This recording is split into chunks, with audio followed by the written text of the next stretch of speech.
All right, first thing we need to do is get them likes up. Great show for you tonight. Let's get them likes up. I want to know where everybody is watching from. Hit the chat, hit the chat, hit the chat. Roll call. Roll call. Drop them cities, drop them locations right now. Let me know where you tuned in at. You know, we worldwide with this thing, man. Shout out to all of my out-of-country listeners. Shout out to all of my in-country listeners. Drop them locations, drop them locations. Hit that like button and drop them locations. Hit that like button and drop them locations. Man, I love this stuff. We got a special guest on the it's gonna be on the show tonight. Very triggering. Rochester, New York, what's up? Birmingham, Alabama, what's up? North Carolina, what's up? Hit that like button. I'm shouting out all the cities that's in this bit. Dallas, Texas. Beham, Atlanta, what's happening? Miami-Dade County, Liberty City, Wisconsin, Detroit, what they do? What up, though? Pulaski. I heard of Pulaski, Virginia. I ain't never heard of Pulaski, Illinois. That's dope. Memphis, what's up, Marn? H-Town, put it down. This is most entertaining, controversial, eye-opening, real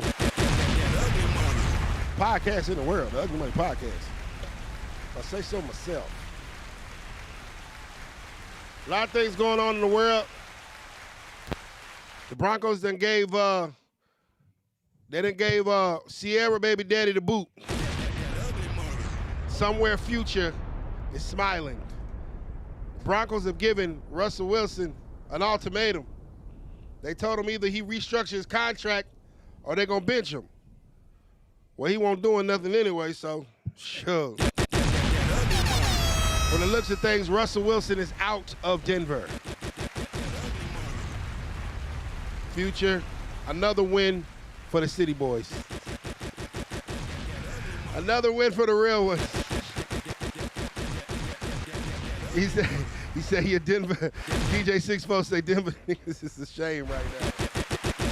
All right, I'm going to get y'all calling in a second. Hold on. We got to talk about it. Well, let's call in. Let's talk about Russell Wilson. First and foremost, first thing we're going to talk about, we're going to get to some toxic things. Anybody that wants to call in and talk about this Russell Wilson situation, Denver is giving him the boot. They gave him an ultimatum. He either one changes his deal or he had to go. They were going to bench him. So, yeah, Russell's looking all hurt and stuff and surprised like he didn't know he was playing terribly. Hey, man, that's what happened when you simp. That's what happened when you simp. You know, it get bad for you, dog. You can call in. First topic of the night. 984-221-0222. Remember, all super chats will be read and discussed. All super chats will be read and discussed. Let's go ahead and put the cash up under there in case they want to donate. In case they want to donate the car, we're going to definitely do that. City Boys is up right now. Shouts out Future! Yes. It's not that I got something personal against Russell Wilson. You know, I just think that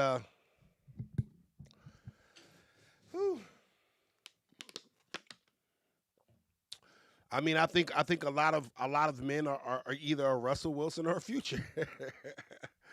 You know, I think a lot of guys are Russell Wilson, and there's a lot of guys that are Futures, and both of them are extremely successful. You know, but you know, that's what happens when you simp, dog. When you simp, that's what happens when you simp. And so, you know, hold on, y'all. Donate.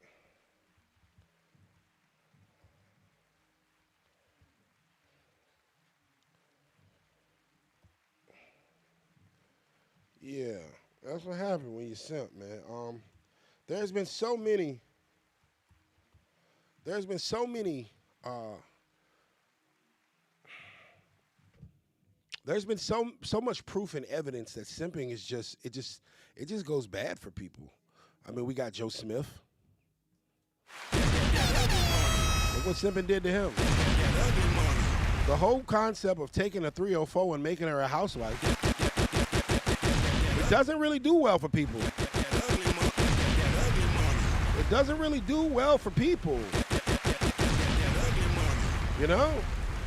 It just hasn't done well historically. Do I think Sierra is going to leave Russell Wilson? Most definitely not, because she's not going to be able to find better. And Russell still got $142 million. Don't get it twisted. I want to say that Russell may have more money than Future, but doesn't mean that. Money don't mean everything. That's what I be trying to tell y'all. Yeah, let's see if Sierra stand on simpness. You know? I know Future got more money than Sierra. I just know they should have gave the ball to Beast Mode. That Super Bowl. They should have just gave the ball to Beast Mode. They should have just gave the ball to Beast Mode. But, you know, people do. You know, NFL's politics and stuff anyway, you know what I'm saying? So, teach his own. Either way, go Cowboys. Go Cowboys.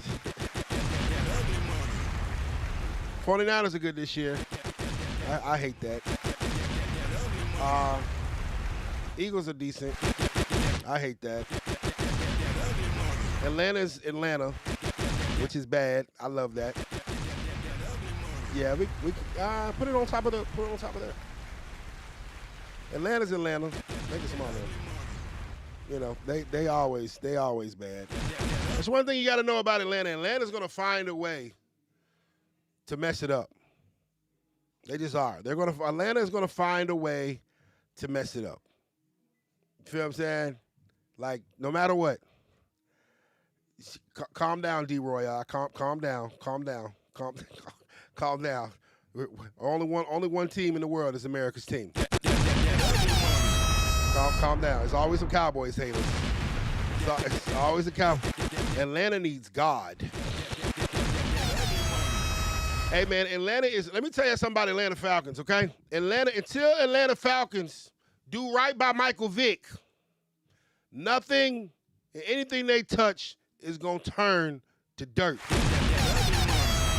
Atlanta, y'all did Michael Vick wrong back in the day. It wasn't even that serious about no little dogs. He was the best thing that happened to Atlanta since Deion Sanders, and y'all played with his top. So until Atlanta does right by Mike Vick, every season that you touch is gonna turn to dirt. It's the Mike Vick curse. Facts. Technically, the Bears was caught. Man, nobody care about them Bears. They ain't been good since the 1940s. Yeah. You know what I'm saying? Yeah, I'm a Cowboys fan. You know, Biz the Eagles fan. Biz, Moody, half these cats in here Eagles fans. I want to hear that. Stan, I think he a Carolina Panthers fan. They're irrelevant. Until y'all do right by Cam Newton, everything y'all touch, every season y'all touch, is going to turn to dirt. Carolina, y'all know y'all could have got Cam back in there. At least as a number 2. Yeah, they be doing our black quarterbacks wrong. See what I'm saying? And it just come back to bite them. Every time a team do a black quarterback wrong, they never bounce back. That's why Minnesota Vikings ain't won nothing. Till you do right by Randall Cunningham. Till you do right by Randall Cunningham.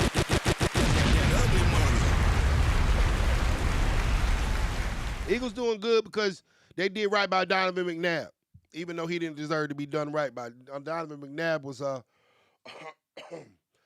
second-rate Michael Vick. He was a bootleg Michael Vick. He was a great value Michael Vick.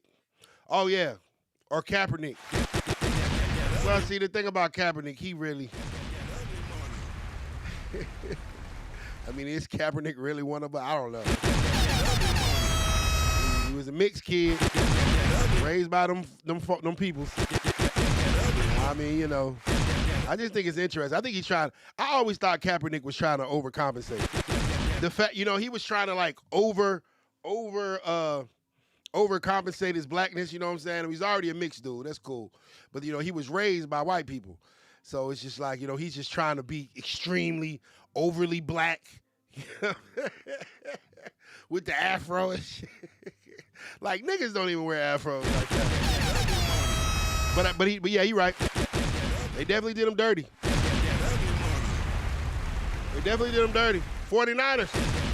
Till you do right by Colin Kaepernick, everything you touch. You do wrong by a black quarterback in your seasons, yeah. 20 years of darkness. 20 years of darkness. Curse of the black quarterback. You know what I'm saying? Now, I rock with Kaepernick. I rock with him. I just think, I just don't think that his, I don't know if he actually ever really wanted to come back into the league, though. I just think that he was so hell-bent on just showing them folk, maybe like the first 2 years, he was just so hell-bent on showing them folk that they did wrong, that by the time they actually, like 5-6 years afterwards, and they was actually going to try to give him a shot, he ain't really care about that shit. Uh-oh, he says, oh, here come Peasy. Here come the Cowboy haters, y'all. Y'all get my likes up right quick. Let me get the 50 likes. And I'm going to bring this delusional stripper on. I can call you that? My guy, hold up. Cowboys ain't sniffed the Super Bowl since the 90s. Until y'all made it right by Jimmy Johnson. Oops, y'all already have. It's still no Super Bowl. Hell, even the Bears winning Super Bowl 7. Hey man, we still got more Super Bowls than y'all. And I don't even know what team y'all is. But we got more Super Bowls than y'all. So this dude, Stan, is so petty. He done pinned his comment. Yeah, 5 still more. How many y'all got? Oh, okay. 5 to what? Oh, okay. How many Eagles got? Oh, okay. Uh-oh. Unless you like a Steelers fan or something, I don't really want to hit. How many y'all got? Put Jimmy Johnson in the ring to honor Monday night. Yeah, man. I wouldn't be mad if Philly won. I'm tired of seeing Kansas City. If Kansas City wins this year, it's scripted. But I think it might be Cowboys' year. I think Dak Prescott was having a MVP season, you know, until some things happen. Yeah. Philly just needs to be quiet. Y'all are doing okay because y'all held it down for Donovan McNabb, and y'all brought Vic back for his MVP season. So I'm not mad at Philly. Okay, I don't hate Philly. All right, I don't despise Philly the same way I despise the 49ers, the Atlanta Falcons. You know, I don't despise Philly that same way. You know what I mean? What's up, bro? He said Cowboys year, you playing Madden. Cleveland gonna find a way to mess it up too, man. Come on, y'all know that. Cleveland gonna find a way. Appreciate that, bro. Cleveland gonna find a way to mess it up. You know what I mean? I think the Dolphins got a chance. But, you know, historically, they're going to find a way to mess it up. And we do not want Russ in Atlanta. It can't be worse. They need to bring back Vic out of retirement. That's the only way they're going to do right. Or make Mike Vick the quarterback coach. Now, if they brought Russ and made Vick the quarterback coach, the curse will be lifted. Yeah, the Dolphins ain't win, but they pretty good this year. There's no way in hell that the Detroit Lions are going to really do anything. Let's be real. Let's be real. Four Corners Custom Super Chat. Shouts out to Four Corners Custom Products, LLC. Remember, anything y'all want to read, anything y'all want me to be discussed, go ahead and send it with a Super Chat. We'll get right to it. I appreciate y'all for tuning in. I'll just make sure you hit the Cash App to donate, to call in. We're going to get to this. Future going to run Russ out of Atlanta. Exactly, Clyde.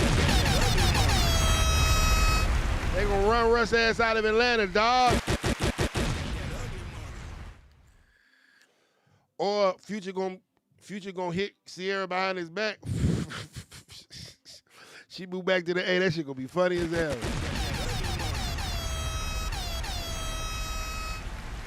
Yeah, that'd be funny. Oh, Future gonna have a. Future gonna get her. He ain't gonna take her back. He just gonna smash her back.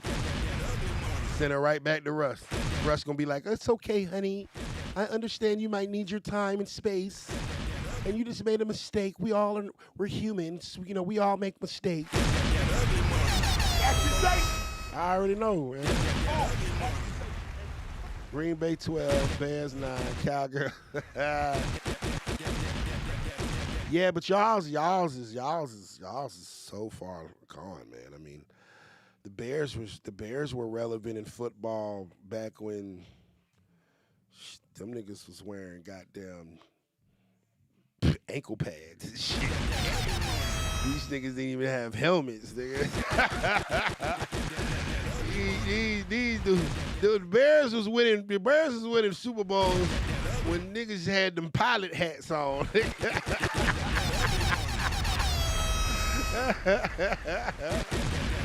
Oh man. Oh man. $10 Super Chat. Chocolate Rocket, $10. What's up? Shout out to the show. I'm a big fan. Keep it up. It's Steelers Nation. Much love from Alabama. Shars, a.k.a. Mrs. Netterman. I can't talk no shit to Steelers fans. I ain't going to say nothing about Steelers. I don't want no smoke. All right, Steelers fans, y'all got it. I'm going to be quiet. All right, we know y'all got them. Okay. No, I'm not going to. We're not. Okay. It's always the Steelers fans. Always want to come talking shit. I appreciate you, Chocolate Rocket. We don't got no smoke. But I will talk about them Pittsburgh bitches. There's some delusional-ass women in Pittsburgh, and they all got funny-ass accents, and they got deep-ass voices. I don't understand it. Some of the most delusional women I ever met in my life were from Pittsburgh. And they can't talk straight. They got low-ass voices like Glorilla. If Glorilla was from Philly, she sound like she from Pittsburgh.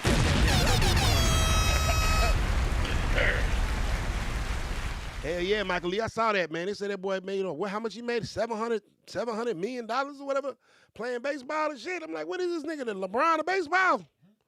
What's his name, Otani or some shit? Yeah, that's crazy. I'm about to sign my son up for this year, man. That little nigga ain't gonna be able to play for shit, but goddamn, you can't be worse than them goddamn. You can't be worse than them goddamn little Asian boy. Goddamn, that boy got $700 million. Like, what is this nigga doing? Yeah, man. Shouts out to Pittsburgh. It's a lot of places in the world that got some amazing women though. I've been all over the country. Some of the most delusional women come from Pittsburgh though. Every girl that I ever met from Alabama thought that as soon as we have sex that she's my girlfriend. The clingy bitches in Alabama. You hit one of them Alabama hoes, she thinks she goddamn you in love. She in love with your ass. Oh God, now. You want a girlfriend, hit a bitch from Alabama. You are her boyfriend. She ready to meet the family and everything. I just wanted you to let my Gigi and my peepaw. Well, peepaw.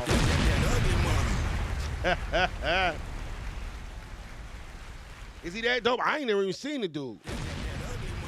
What else? Who else got some dope women? New York women aggressive as hell. New York women. I'm gonna tell y'all where some great women at. Some dope women that you would not think. You got people calling in. You got people calling in. Come on in. I guess the first question of the night. What city do you feel has the dopest chicks? Pittsburgh got some beautiful women. Them hoes is just delusional. I'm gonna give y'all mine. All right, we got somebody in there? All right, I'm bringing on. We're gonna go to the phone lines. You're live on the Ugly Money Podcast. Who I'm speaking with? No, he left a message. Oh, he left a message. I can't hear it. It ain't popping up. Hold on, my bad. That's me. Go ahead. You can call in right now. What city you believe got the best women? Call in 984-221-0222. Ugly Money Podcast. Chevy riding high. 99 super chat. Love my brother. New York women is. He said New York women is a hell no. Yeah, I'm signing my son up for baseball. Nashville, yes, I will give y'all that. New York women is extremely. The New York women I've seen, they extremely aggressive. Them hoes, and bro, and you gotta understand, ain't no way a nigga from the south of the Mason-Dixon line, you can't out-talk no New York bitch. Bro, she gonna read you your rights. See, New York women cuss niggas out a whole different level. Like, serious shit. Nashville. Yeah, it was some cool ones in Nashville. I'll give them that. Jersey, that shit too close to New York. Baltimore chicks be stealing, bruh. Call from Jeremiah from Long Beach, California. Uh-oh, Long Beach is in the building. To send a voicemail, press 2. All right, we got somebody calling in from Long Beach. What up, brother? You on the Ugly Money Podcast. Who I'm speaking with? Hey, man, you speaking to Jeremiah. I just wanted to give you some big love, bro. I love your show, man. You keep that shit moving. Hey, man, you keep that shit rocking like cocaine, man. Love, keep baby. That shit moving, girl. Hey, man. You got to tell me about these girls out in Long Beach. That's all I wanted, Daddy-O. Hold on, bro. Hold on. Before you get out of here. Look, I know you in Long Beach. Tell us about the girls in Long Beach, man. You got some nice women out in Long Beach. Hey, come on, man. This is what they come out here for. Women, weed, and weather, baby. What else, man? I mean, look, man, California, well, you know what I'm saying? Southern California is the place you can wear sunglasses in December. You feel what I'm saying? I like that. So, look, man, y'all just get your surfboards, man. Get your little zigzag papers. You know what I'm saying? Go sit out on the beach, man, and just get your West Coast vibrations on. I can dig it, brother. Shouts out to Long Beach, man. Shouts out to Snoop Dogg. Appreciate you, Jeremiah. Love, bro. AC Troop, $5 super chat. AC Troop, he say something. He said DC, Georgia, Texas, most definitely, North Carolina, and Canada. I ain't mad at none of them. I ain't mad at none of them. No young thug girl from Carolina. I ain't mad at none of them. You catch your wife in Carolina. You'll catch your wife. Was in Carolina. You'll catch your wife. You'll catch your wife in Carolina. Especially if she running from them country ass parts of it. Garner. Bitch from Garner, North Carolina. You know what I'm saying? The bitch from outside, the bitch from High Point. You know what I'm saying? You know, Greensboro, not Greensville. You know what I mean? You'll catch your wife out of Carolina. You know what I'm saying? I'll give you that. I put Carolina on the list. I done caught some decent minded women out there. DC, yeah. Long as that bitch don't like go-go. They fuck with that go-go shit, man. Them bitches be looking like they having seizures and shit. You know what I'm saying? And they still talk kind of harsh now. You got to understand, like, when you get too far north, bro, they start getting extremely aggressive. Them bitches be talking a different lingo. Texas, most definitely. You get you one of them goddamn cowhand bitches, boy. Yeah, I give you that. She can't be from Houston, though. Dallas, cool. Houston bitches, no. Houston bitches is like Miami bitches is like Atlanta bitches. Don't go. Get in and get out. Cali, of course. Yeah. What else we got? We talking about where's the best place to find women at. Hold on. He said, Greg, GQB Custom Kicks. It's hard to talk to a woman in Timberland. New York chicks different. For sure. Yeah, man, like the New York girls, man, they just, you know how a motherfucker always gotta have the last word and shit? That's how them New York bitches be, man. Them motherfuckers be just doing too much, bro. Like, every time I talk to New York, and then I just can't get over the accent, you know what I'm saying? She be like, yeah, I'm saying, what's really good, B? You know what I'm saying? For real, son. Like, I'm not playing. Yo, stop fucking playing with me. We outside. You heard? I'm like, bitch, if you don't put some goddamn femininity in your voice, tell me you heard. What the fuck? If you don't use the goddamn top of your throat to talk to me, ho, you heard? Fuck. That shit is not sexy. We outside. And they make gun noises and shit. Yeah, bitch, that ain't sexy, ho. I don't want my bitch making gun noises. Bow. Sit your ass down in them damn Timberland boots and put on some heels, ho. A&T got them ones. North Carolina got them. You know what? I done been through North Carolina A&T. My early years, you know what I mean? Nice times in Carolina. Now, South Carolina chicks is different than North Carolina chicks. For sure. South Carolina chicks is a little different than North Carolina chicks. They like the country girls in North Carolina. Like the country girls in North Carolina, that's South Carolina. Yeah, but the South Carolina chicks think that them bitches watch too much Love and Hip Hop. Because they ain't never seen shit. See, North Carolina, you got Charlotte, so you can kind of see. And then everybody used to come down for CIAA. So they seen some fly shit. They seen some rich nigga shit. Some rich niggas out Charlotte. You feel what I'm saying? Goddamn South Carolina, ain't no major teams out that motherfucker. These bitches watching Love and Hip Hop and reality shows and think that's how life is really. You know what I'm saying? I remember I went to motherfucking goddamn Columbia. I'm taking this bitch out or whatever this bitch talking about. Can you buy me a Coogee dress? I'm like, Coogee dress? This is when Coogee was popping. Them Coogee dresses was $400. She said, yeah, you a rapper, right? I want a Coogee dress. I said, bitch, Santa Claus coming in December. You know, just see what's going on. I'm talking about this is the first date. You know this bitch started crying? She actually shed tears. Them South Carolina hoes different. Them bitches, see, it's just, they country, they ain't never seen shit. And so you gotta watch that shit too, bro. You gotta watch a bitch that ain't never seen nothing.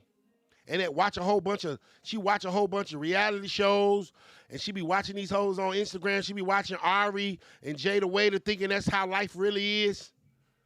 No, bitch, them hoes is on different levels. I am not buying you a Maybach, bitch. But you know, them North Carolina girls, they been down around CIAA enough to know, you know what I'm saying, how to conduct themselves. Al Kendricks, $5, just respecting what you do. Salute, my brother. Man, I'm scared of them Houston girls. Marcus Jones, $4.99. You can find beautiful women in Chicago for sure. Them bitches will rob you, though. Light-skinned ones in Chicago. Yep, them Chicago hoes will rob you. They will rob you. They will set you the fuck up. I had a partner. Thought he was getting some pussy from a Chicago bitch. Yeah, one of them 60s, one of them 60 blocks walks into the motherfucking, like that's the shit like a brownstone or some shit. Walked in that motherfucker, niggas hemmed his ass up. Luckily, nigga only had a couple $100, but them niggas was about to kill him. This is a true story. Bitch was bad as hell, some bad chicks in Chicago. Now, some of the meanest women is in Detroit. Every girl that I ever met from Detroit was mean as fuck. Detroit girls mean as shit. Kendrick Pro, $4.99, your first super chat. Thank you, my brother. Welcome to the family, my boy. Mike Al Pool, $2. Y'all keep up the good work. I fuck with y'all. We fuck with you too, bro. I'm out of Tulsa, Oklahoma, man. They got some good looking ones and some good girls in Tulsa, Oklahoma, man. Tulsa, Oklahoma. Hey man, you know what? Tulsa in the house, baby. Hey man, you know what? I have to go ahead and agree with you. I went on a tour about 3 years ago to Oklahoma. We went to Tulsa and we went to Oklahoma City, and it was some nice, respectful, beautiful women out there. And you would not, you wouldn't imagine. Like Wall Street. Yeah, you wouldn't imagine like all the way out there that they be out there. But that be them cities that you really will find a nice girl. It's them cities that you wouldn't expect that it be some black people, like a whole black culture out there. Well, this is Black Wall Street, Tulsa, 1921. I'm a grandson of a survivor. Love. Hey man, I love your show, man. I tune into your show quite a bit, man. I appreciate you, my love brother. your show, man. You be getting down through there, man. Love and respect, brother. Somebody got to tell him the truth. Yes, sir. Yes, sir. Shouts out to Tulsa, Oklahoma, man. Hey, I agree. I never forget, Stan. I ain't know you then. Miss Keisha, I ain't know you then either. Man went down that motherfucker, boy, went to goddamn Oklahoma, dog. These girl jump on the stage, this nigga. I'm gonna tell y'all a story about Oklahoma now. I've been in Oklahoma. We on a talent search tour. Probably somebody to go meet YSL. We went out there one something. Man, dude come perform and stuff on stage or whatever. And it's like his whole hood came up on stage with him. They jumped up as soon as he got on stage. And I seen this girl, man. She was a red bone, country as fuck. She was red bone. She had poetic justice braids with a donk. I'm talking about she looked like she had a BBL, but you could tell she ain't had no BBL cause her feet won't done. Oh God, listen, I'm gonna tell you the real. Hey, look, her toes was not done, right? But you know how a bitch that's just born beautiful, but she just need a nigga to culture her. She just need a nigga to go ahead and get her right. You know what I'm saying? Let me take her to the right stores, get you the makeup. She ain't had no makeup on. Her feet, she had her feet out, but the feet weren't done. But I'm talking about when I say this motherfucker was built like a quarter horse. Man, I remember I named that bitch Ferrari. That's when Walmart used to do the motherfucking nails for $45. I took that bitch to Walmart and got her nails done, boy. Shouts out to Ferrari and everybody out in Oklahoma. There's some good women in Oklahoma. I give y'all Oklahoma that. Hold on, GQB Custom Kicks, $10. He said, I love my city, Atlanta, but you got to be careful here. They might get more rebounds and assists than you. I go for 10 for 20 from the perimeter. Thanks. Teron Thompson, $2. Y'all get my likes up, by the way. Come on, YouTube. We got 200 people in here. Can we get 100 likes, man? Come on, y'all, bros. Y'all don't style me out, man. Y'all hit my like button, man. Teron Thompson, $2, man. Welcome to the family, my brother. We do some real ones saying some real things. You say, yeah, but you know what I'm saying? Sometimes you gotta find them chicks in them off-brand cities and them off-brand markets or whatever. You'll find a diamond in the rough. You feel what I'm saying? Shorty was beautiful from head to toe. Well, from head to ankle. Because her feet was jacked. Looked like she been running on rocks all her life. That motherfucker was fine as hell, boy.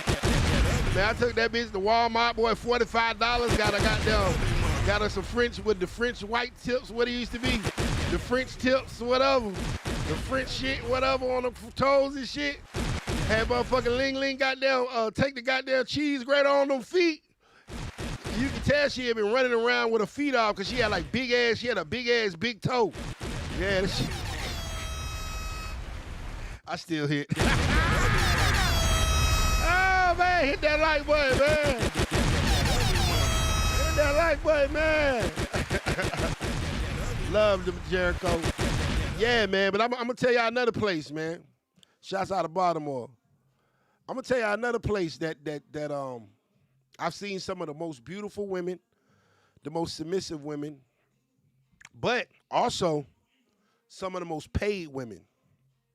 Y'all ready for this? Colorado.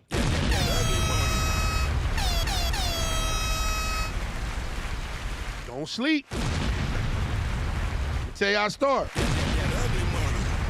I got out of Iraq. I was in Iraq for a year. I deployed with the 2nd Infantry Division from Korea straight to Iraq. We went from Korea to Iraq to Fort Carson, Colorado. That's Colorado Springs, Colorado 719. We got there in 2005. I remember because it was Laffy Taffy was coming out and Jeezy's Trap or Die mixtape was the hottest shit ever. And they I hadn't been stateside in 2 years. And I remember they let us go in Colorado Springs, Colorado, dog. And there was some of the prettiest, most beautiful chicks there. I don't even know if they had projects. I don't even know if they had projects in Colorado Springs. If they did, they were so nice that you couldn't tell you was in the hood. You feel what I'm saying? But man, those girls, I remember those girls were so submissive, sweet, kind, freaky as hell, and none of them bitches ever asked me for money because I ain't have it back then anyway. Them hoes all had a bag, they had good jobs. You wanna go look for some women, bro? Colorado got some beautiful women, bro. Pueblo, Boulder, Denver, Aurora. I've been through all that shit. I go straight up Academy, goddamn. Y'all know what I'm talking about if you've been to Colorado. Yeah, it's plenty of snow bunnies out there, yes, but I'm talking about the sisters. The sisters out there be dope because you got to think about it. For a black person to get out there, that mean their mom and their daddy had some kind of business about themselves. Either they was goddamn slanging dope up on the West Coast or their damn father was in the military in some shape, form, or fashion. Motherfucker got out there on some money plays. You just don't come to Colorado. You just don't end up in Colorado. You feel what I'm saying? Unless your daddy was in the military, you caught a great job, your mama was selling dope or something. You know what I'm saying? So, yeah, Colorado for sure. I'm here in New Mexico, 40 miles away from Colorado. Those chicks. Oh, yeah. See, it be states like that, bro, that you'll mess around and catch a nice one. Everybody want to come to Atlanta. I'm like, bro, these hoes, shout out, man. These hoes, you got to see, you come to Atlanta, bro, first you got to compete with the scamming niggas. You got to compete with the B-list rappers, the local rappers. You know, local rappers in Atlanta, they think they fucking stars. So now your bitch fucking a scammer. You know what I'm saying? She got a light bill paid by a local rapper. A goddamn rent paid by a B-list, a has-been rapper. You know what I'm saying? And don't get it twisted, listen. And then you still gonna have to fucking goddamn compete with the Africans. Cause them Africans, nigga, them is the trickiest niggas in the face of the world. Them African niggas be tricking. I take you back to my country. I am a prince there. Hey, them African niggas, bro, they love American women. Boy, them Hey, y'all know what I'm talking about. Y'all know what I'm talking about. I done met so many bad bitches that end up marrying Africans, bro. Cause I'm like, bitch, that African saved your ass. Cause you already know on our block, nobody was fucking with you. That bitch, she like, I done caught me an African. Yeah! That nigga named Baba. Hey, that nigga named Baba, right? And they eat this shit called fufu. Yeah, and motherfucker. Yeah. They eat that fufu, right? I used to think Stan was an African before I met him, before I knew he was. Look, that motherfucker fufu shit. Them niggas will sit around in this motherfucker in a circle, and them niggas will get this goddamn shit, and they'll dip their hand in the shit, and everybody be dipping their hand in the shit. I be like, oh! I hear that shit pretty good, though. Yeah, the nigga named Baba, he be eating fufu and shit.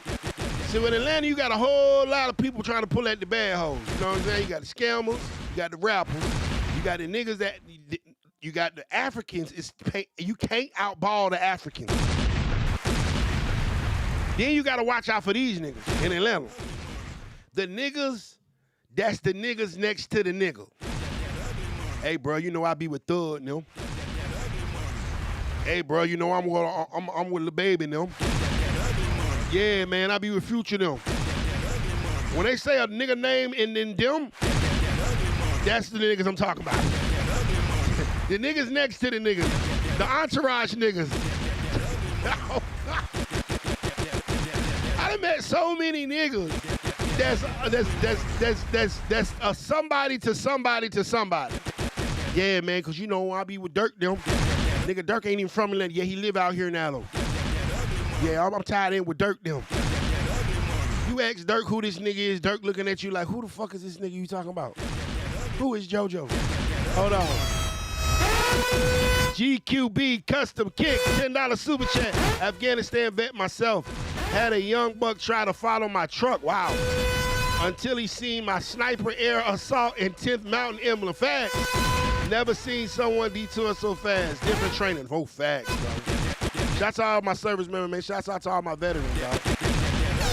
Yeah, you gotta watch out for the motherfucking goddamn Africans, dog.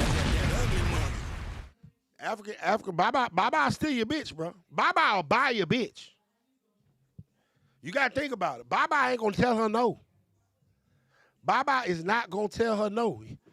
In his country, them hoes is still walking around barefooted. He see this motherfucker, this bitch can read, write. This bitch got heels on, her toes done. She ain't never did no hard labor. her feet soft. That bitch, she's got a hellified mouth. He don't understand half the shit she said. Baba going for it, dog. You gotta watch out, boy. Goddamn, Baba. Goddamn, yeah, Dirk the mailman know my auntie facts. So you gotta watch out for them. But yeah, man, I tell fellas all the time, man. Look at different places, man. You would be amazed. Kansas City, Kansas. Kansas. You got to understand that some of these places that are not known for black culture, when a upstanding black man comes into that market, it means something to them.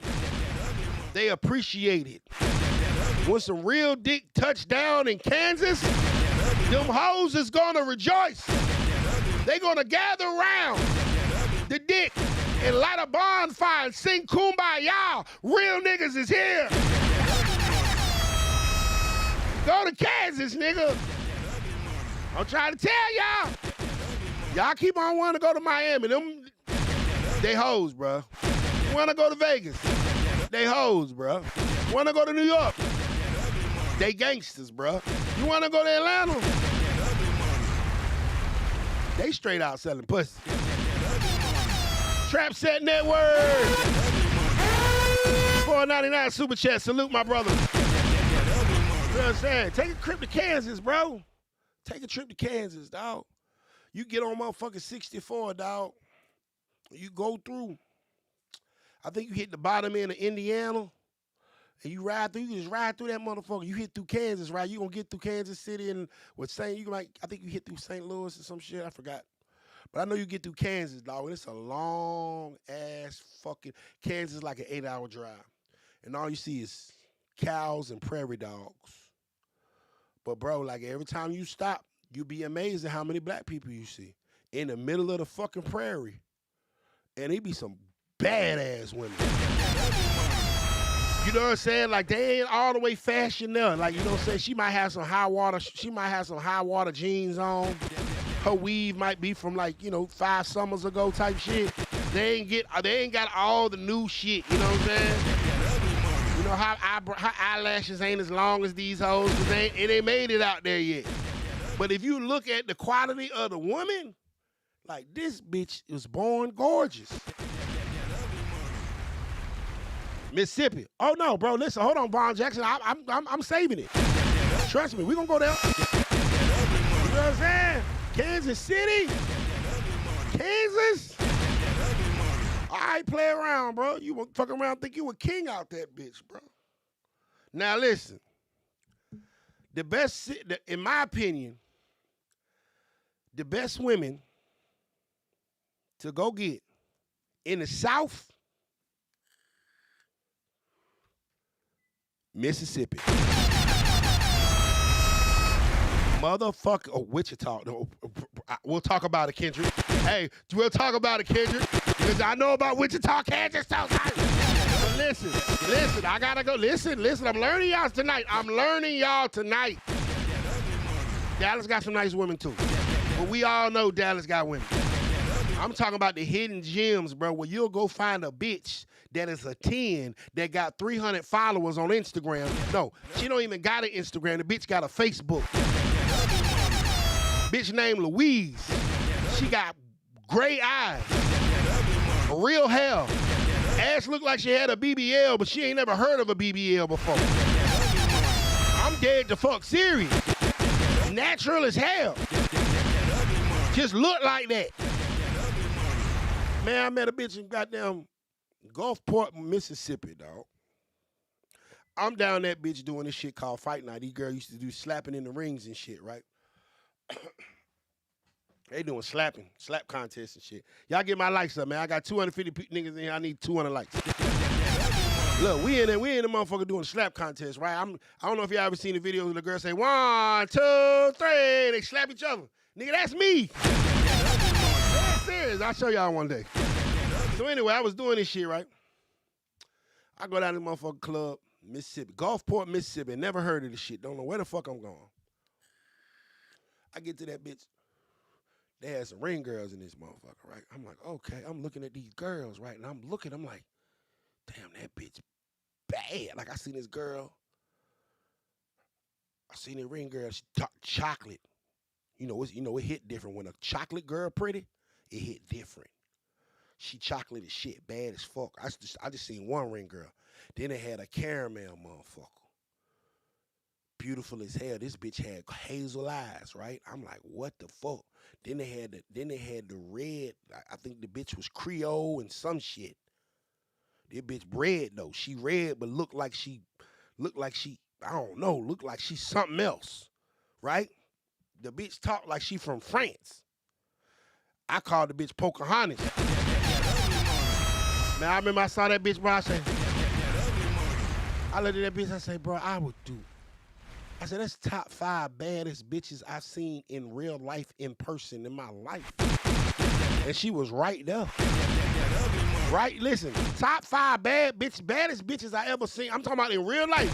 I ain't talking about these famous bitches. I'm talking about we all got top 5 baddest bitches we ever seen in person that we can reach out and touch, right? We all know them.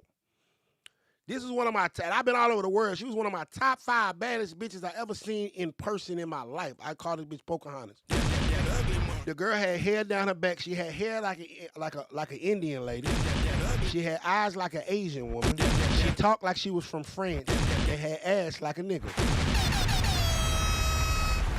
Yeah, top 5. Yeah, exactly. Marcel. Now you see what I'm going with it. Yeah, top 5 baddest normal bitches. You feel what I'm saying? Yeah. Listen, Joe, bro. I'm coming down, bro. I'm coming down the motherfucker. I host the shit. You know what I'm saying? So I'm naming all the I'm naming the ring girls. I called one of them Camel Toe, the dark skin one. She had a camel toe. I named the other one Hershey because she was black in hair. I named the goddamn bitch Pocahontas. The bitch looked like Pocahontas to me. Right? She get to laughing. Right, so you know, at the end of the night, I'm like, look, y'all gotta show me where to go eat at, cause I don't know, y'all ain't got Waffle House out there, bitch, right? I'm talking shit like, where the hell we going to eat at? The bitch say, we going to Dodge's Chicken. That's how y'all know I ain't lying. Tell me, hey, Marcel, tell me I'm lying now. Listen, the bitch say, we going to Dodge's Chicken. Hey, I said, well, shit, you gotta tell me where Dodge's Chicken at. She said, okay, I ride with you. I'm thinking like, shit, yeah. Get your phone. Hey, only the real ones know about Dodge's Chicken, nigga. Hey, Kendrick Poe, $4.99 super chat, love. So listen, bro. So we get to this shit. I'm thinking it's gonna be like some nice chicken restaurant, nigga. Yeah, at the gas station.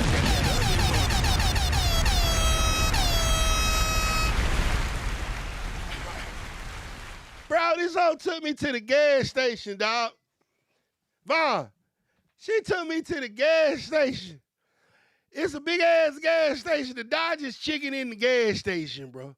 But the whole club done pulled up to the gas station after the club opened with, right? So I walk in with Shawty. I'm like, oh, shit, man. You know, her nigga might be here, something like that. You know what I mean? I'm a new nigga. I'm coming in from Atlanta. I don't know. So I'm like, shit, you sure good to go in there? I don't want to get you in no trouble. She said, oh, no, my baby daddy dead.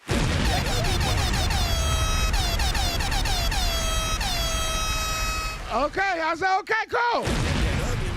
Yeah, man, so I go in that motherfucker. I get the Dodgers. Shouts out to Teron Thompson, $1 super chat. Love, bro. Look, so I go in that motherfucker. I get the chicken strips with the goddamn big ass goddamn potato wedges and shit, right? So I'm thinking, I'm like, shit, we supposed to eat in here. So listen, y'all, this is the first day. My first day in Mississippi. I'm with a top 5 regular bad bitch that I've ever seen before in my life. Top 5, on my top 5 list of baddest regular bitches. She on top 5. I'm at Dodge's Chicken with this bitch. right? Now, look, I done pulled up. I had a Range Rover back then. I done pulled up in my range and shit. You know, they all looking like, oh, that nigga got Atlanta plates, nigga. Right? Listen. Hey, bro. So listen, bro. And this story funny as hell. So listen, bro. Man, love. So shouts out to T. Chambers from Finland. What's up, bro? Hold on. I'm telling a story about Dodger's chicken, bro. Hold on, man. Real ones know. Get my like. Hey, man, hit my like button, man. Hit my like button, bro. Hell yeah. Hey, Jamal. Exactly. Get the 2 wings on. So anyway, I get the motherfucking chicken tenders in the goddamn, the fucking, you know what the fuck I'm talking about, nigga, the big ass potato wedge. And then they had some shit on the stick, but I ain't want that. She got the shit on the stick. And I'm like, oh, baby, I said, we supposed to eat, and we ain't got nowhere to eat at in here. She say, I thought we was about to eat back at your room. Where you staying? Accusation. Say what, bitch? Say what, bitch? say less, bitch. Hey, I was gonna go back to Atlanta after the show. but since you insist, let's go to the casino and get us one of them rooms up there. Hey, nigga, let me tell you how I love Mississippi, dog. So I'm thinking, like, she's like, well, we could just stay at the casino. My people get a discount over there, right? I'm thinking, like, the casino, these bitches, this hard rock. I'm like, man, this shit's probably cost $400-500 to stay in this bitch. I ain't trying to pay no $400-500. Bruh, listen to me, gentlemen. That Mississippi Gulf Coast different. Boy, that shit was $72. $72, nigga. We staying in a high rise. We staying in a casino, nigga. $72. Man, listen, bro. I tried to impregnate that bitch 5 times that night. Shouts out Pocahontas. Top 5 baddest regular bitches that I ever seen with my own eyes. And I hit on the first night. I love Mississippi. I can't go back there like I can't go back there. Mississippi is definitely, and the girls take care of themselves out there. I don't know about the rest of Mississippi. I can talk about the coast. Biloxi, Gulfport, Pascagoula, past Christian, all down that motherfucking Route 10. Y'all niggas know I'm talking about down 10. That motherfucking 10 highway. Them hoes take care of themselves, bro. Them bitches do their makeup, they nails. And then I guess they got a motherfucking BBL center somewhere close by, because some of them bitches be popping out. Man, it was one girl, bro. Hey, bro, it was this one chick, bro, from out there. Her and her mama had BBLs, bro. Her mama was tough, too. I knocked them both down. Not the same night. No, I hit the daughter, daughter about 24. Then turned around a couple weeks later, mama got down. She was like, yo, that's Courtney mama. I'm like, that's Courtney mama? The fuck? You know what I'm saying? I'm like, yeah, don't talk unusual to me. Yeah, I come down that motherfucker, she like, hey, yeah, everybody, yeah, I'm Courtney mom. I'm like, baby, you is gorgeous. She said, oh, thank you. So you from Atlanta? And talking about mom choosing like a motherfucker, didn't care. Hell. Shouts out Mississippi, dog. You go down Mississippi, you got some money, like you got some motion, you gonna get you a bad bitch. You know what I'm saying? Because Mississippi in the 50 states is the lowest income. What do you call it? It's the lowest income state. Per income. Yeah, it is. It is the lowest household income, right? So if you look like you got some money and some motion in Mississippi, oh, you gonna get you a bad bitch. And I'm going to tell y'all, and listen, Biloxi did not tell me, none of these places tell me, they don't endorse me. If you ever want to go on a dope-ass vacation, cheap, and you don't want to go to Miami and spend $3,000, you can go to Biloxi, Mississippi and spend $300 and get the same shit you can get in Miami for $3,000, no cap. You can stay in the goddamn high-rise on the beach, just don't go on the water. That's the only difference. In Mississippi, you can't go on the water. Don't go in the water, Mississippi. Don't go on the water. Don't go on that water over there. Live like a Vaughn. You know I know what I'm talking about, bro. Yeah, you go down motherfucking Biloxi, bro. You gonna have a fucking ball, dog. Ooh, man. We hit the casino. Ain't that what we hit at the casino in Mississippi? We both hit that day. I know I hit for at least a stack. I hit. Oh, we did go down. I did go take y'all down there one time. I want to say that's a Gulf Coast. Yeah, Gulf Coast. Yeah, we was talking about it. Yes, I hit for a band. Shout out to Mississippi for real. Like I had a great time. And I ain't gonna lie, it was lit. I thought Mississippi, they make Mississippi sound like it's just some little bull. You know what I'm saying? Like, bro, that casino, that whole setup. I was like, damn, we in Mississippi. Like, Mississippi is like it was that. a vibe. Yeah, it's one of them places that you would never imagine that be lit, that be having like dope women and just dope vibe. Mississippi, dog. I'm trying to tell you. Y'all gonna take a trip down the motherfucking Gulf Coast if y'all want to. Don't go. If you married, don't go. Bring your wife with you. Because it's still family oriented. You can take your wife with you and shit. But don't go by yourself if you married, nigga. I'm talking about them motherfuckers. They got some hunters out. Them motherfuckers. Them girls snipers, boy. Like, oh, he look like he got 401k, bitch. I'm about to go ahead on down here with this pussy and go ahead and throw it on his ass right quick. That working, man. He gonna move me out of Mississippi. That working, man. Shit's winning out there. Louisiana. I ain't never had too much motion in Louisiana. That shit gutter. We went to New Orleans before. I went to New Orleans several times. I ain't never really met too many girls out there. Cause the girl, when I was in New Orleans, I was talking to this one particular girl, so I ain't never move around like that. Louisiana got it like that too, though. North Mississippi. He said check out Santa Fe and Albuquerque casinos there in New Mexico. New Mexico sound like it's lit, bro. He says it's cheap as hell for entry. Yeah, bro, I'm going to tell you why Mississippi fucked me up, bro. You pull up at the casino, they valet park your car, and they don't charge you. That shit fucked my head up. I was like, what are you doing? She's like, oh, you have a valet your car. I was like, how much is it? Oh, it's complimentary. Yeah. What that mean? Yeah. I'm from Atlanta. I'm from Atlanta. What that mean? $60 park. Yeah. Yeah, valet 100 and some change. Yeah, valet parking, complimentary. Yeah, for sure.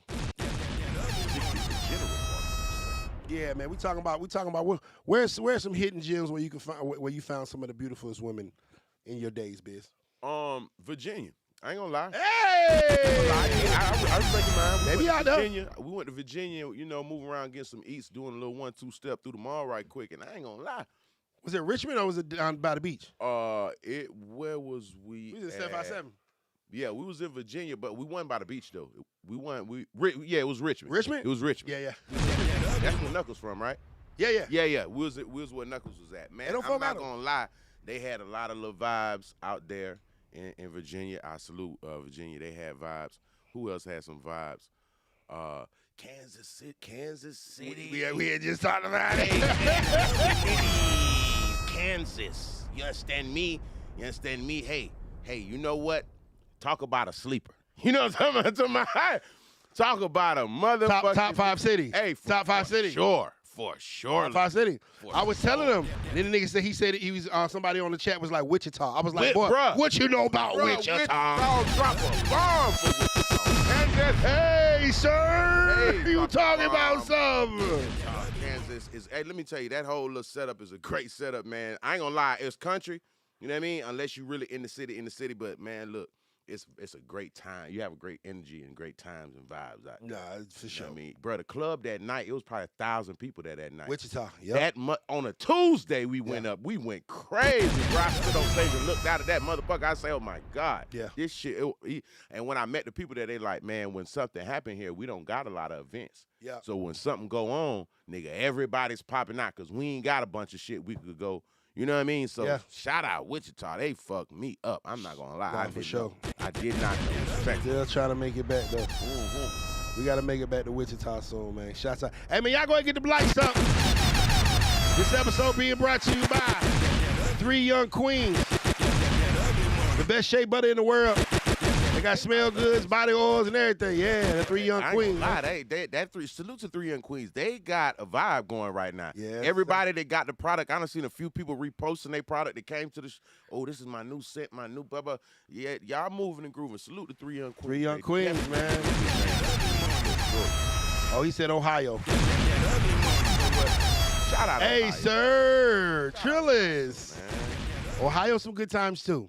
Columbus. Ohio. Cleveland. But listen, I would see, if you never been to Ohio, you wouldn't think that Ohio is as hood as Ohio is. Right. Ohio hood is fuck. There's some gangsta ass motherfuckers out there. Yeah. Men and women. Yeah. I'm talking about the hoes banging out that bitch. Hey, you know what? This is one of the gangstest bitches I ever met was in Ohio. Hey, you know what? I'm not gonna lie. Exactly, Mo. That's what I'm saying. Ohio hood is hell. When I went, it was so hood, man. I ended up getting retwisted on the front porch, man, and bought a zip of gas and hung out and swang it. Like, man, it was like, it's that type of energy. Yeah. Shout out to Cleveland for real. Like, when we went there, I ended up, you know what I'm saying, stopped getting my hair done and shit. And, nigga, we didn't go to no salon and we didn't go see no beauticians. Went on the block. Bro, we pulled up on the block there. I'm like, where we going? They like, she right over here.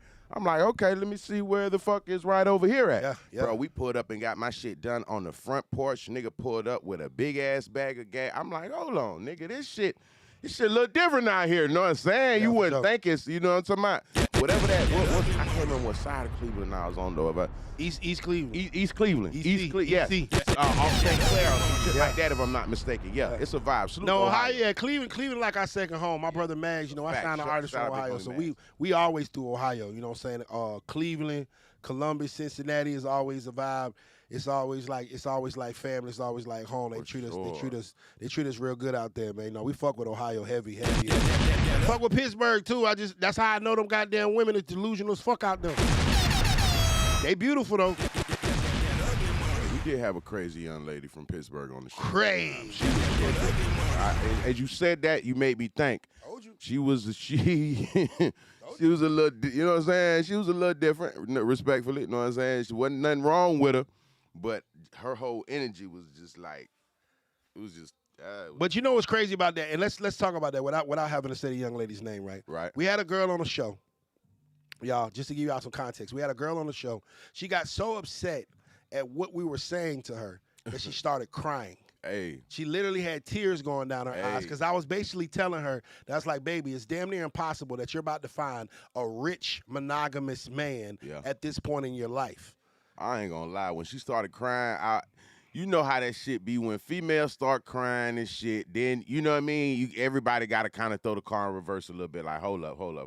Yeah, because we ain't here. It wasn't that type of. I ain't gonna lie. I'm gonna be very honest. I felt a little bad. You know what I'm saying? When I'm like, hold on, because she was snapping the whole night. She was standing on it. She was saying shit with her chest. Yeah. And then it's like she got real quiet and looked up and she was like crying, and I'm like, oh shit. You know what I'm saying? So it be kind of different when that shit go down like that.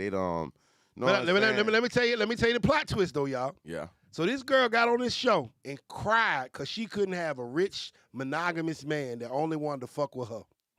And less than 2 months later, I saw this bitch at Rick Ross' house.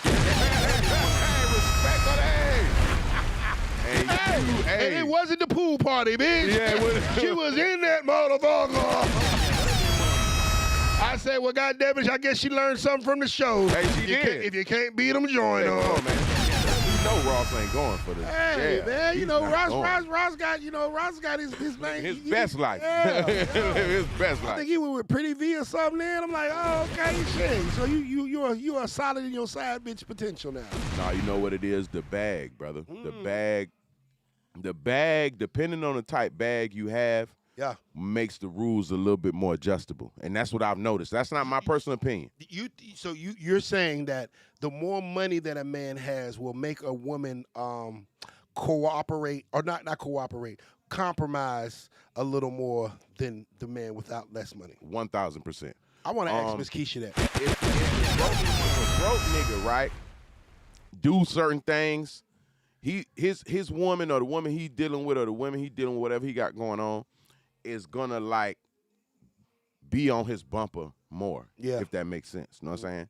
The nigga that has his shit together, he got his bag right, and he moving and grooving accordingly. You know what I'm saying? she gonna have a lot more leniency because she kind of be like, she could kind of sweep it up underneath, you know what I mean?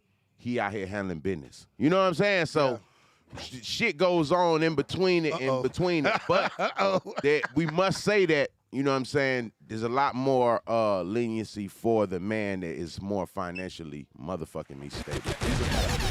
Well, we just happen to have a young lady over here with an opinion. So, Ms. Keisha, question. Will the money that a man makes make it easier for a woman to put up with certain things? Can you guys hear me? We can hear you. Okay, first you guys can follow me on Instagram at Miss Keisha. Yeah, okay, hold on. Got you. Go ahead. Secondly, Biz, I understand what you're saying. However, I feel like you're more so referring to the bitches that will be side hoes. They will be okay with that, and they'll shut the fuck up and do what they have to do for a man that has money versus a man who does not have money. A woman who really cares about a man, whether you got money or not, you're going to get the same hell if you're out here doing what the fuck you think you want to do. $5 super chat. GQB Custom Kick. Tell your people next to you, check out my work and give me a follow. Hey, yeah, bitch, you got to follow my bro from GQB Custom Kicks, man. Say less, brother. Supportive of the platform. Less, and he do the supports the platform? Boy, listen. If he supports the platform, support the platform. I'm about to follow him right now. What it is, brother, I'm following you right now. We do real nigga shit, and we practice real nigga programs. Matter of fact, all my bros, y'all go follow GQB Custom Kicks, black-owned business. GQB Custom Kicks, black-owned business. It's a kicks with a Z. If you ever need custom work with your Air Force Ones, the things this man does with them shits is amazing. Y'all go follow him. Tell him Nietzsche sent you. I got you, brother. We got a call? I got you locked. Hold on, we got a call. We're going to go to the phone lines right now. We're going to go to the phone lines. What up? What up? You on Ugly Money Podcast. Who I'm speaking with? Hey, yo, this is Tevin with Dolce's. Oh, hey, what's up? What's up? Tevin with Dolce's. Dolce, hey, Houston in the building. H-Town is going down. What they do, my peoples, I love y'all so much. You've been supporting Ugly Money Trigger Alert from the beginning. We appreciate y'all. Give us the 411 about the party you got going for New Year's. I know you have one. Yes, sir. We got a 90s New Year's party on Sunday. 90s New doing Year's. a BYOB. But, you know, I just wanted to call y'all and tell y'all I appreciate everything y'all done for me, man. I really do, because it's helped me out a lot. Hey, love, bro. Hey, we got to bring the Trigger Alert tour. I want to bring it to Dolce. We got to do Dolce. We got to come to y'all. That's what we want to do. We come to Houston, because, you know, Slim Thug want to come on. Sauce Walker, Willie D. And so when we come to Houston, it's going to be a big thing. We want to do it at y'all spot, man. We want to keep it in the family. Yeah, man, I really appreciate it. Yeah. That's love, bro. We're going to definitely be in touch, my man. Salute to you, man. Let them know where to follow you at, bro. Follow me on Dolce's BYOB Lounge. That's on Instagram and Facebook. And I'll do you one even better. Y'all come through and you say the Big Money Podcast. You come to Dolce's and say that, you get a free hookah on me. Hey, ladies and gentlemen. When you're in Houston, if you go to Dolce and you say Ugly Money Podcast, you get a free hookah. Love and respect, brother. Hey, Biz will be in touch with you real soon because we are putting together this Trigger Alert tour. We're about to take this show on the road, and we're definitely coming to see y'all, my brother. All right, I appreciate it. I'm a DM you, brother. That's what it's all about, man. That's what it's all about. Yeah, man. Trigger Alert Tour is coming to a city near you end of January in Houston. Yes, we will be in the city. We will be in the city. Get ready for it. This Trigger Alert Tour. I got a feeling, man. This gonna be a little. This one's gonna be a nice run, brother. I got a feeling. I think we're going to break the fucking knob. I got a feeling, brother. I swear I'm going with it right now. I think we're going to break the knob, you know what I'm saying? I think we're going to break the knob, and we're actually going to be signing a podcaster this year. So we're going to be doing a podcast personalities talent search tour as well as a Trigger Alert tour where we'll actually be going city to city doing Trigger Alert, but we'll have a segment where we actually interview people to be signed to Ugly Money Podcast. I love it. Great. No disrespect to the rappers. No disrespect to the rappers. The first of its kind. You got to do it. Listen, and also the Ugly Money Media Summit is coming. The Ugly Money Media Summit is coming. It will be another first of its kind. The very first summit for all of the media outlets, podcasts. We're going to bring them all under one building the same way we do and bring the whole music industry out. We're going to bring the whole media community out. So make sure you stay in tune. This Ugly Money TV shit is a little bit different, and we appreciate all y'all because without y'all, this wouldn't be possible. Melanin Girl says we coming to Dallas. Of course. You got to find us a venue. Yeah. Now listen, Texas is humongous. So listen, there's no reason why we can't go to a couple places if you know the right spot for us outside. Yeah. Houston's locked in, but come on, man, tap in Dallas, San Antonio. Let us know what to do because we are headed on the road end of January 2024. Yeah, for sure. For sure. You need to come on a podcast and tell your story. Bro, hey, hit me up, bro. Respect the game. That's what it's about.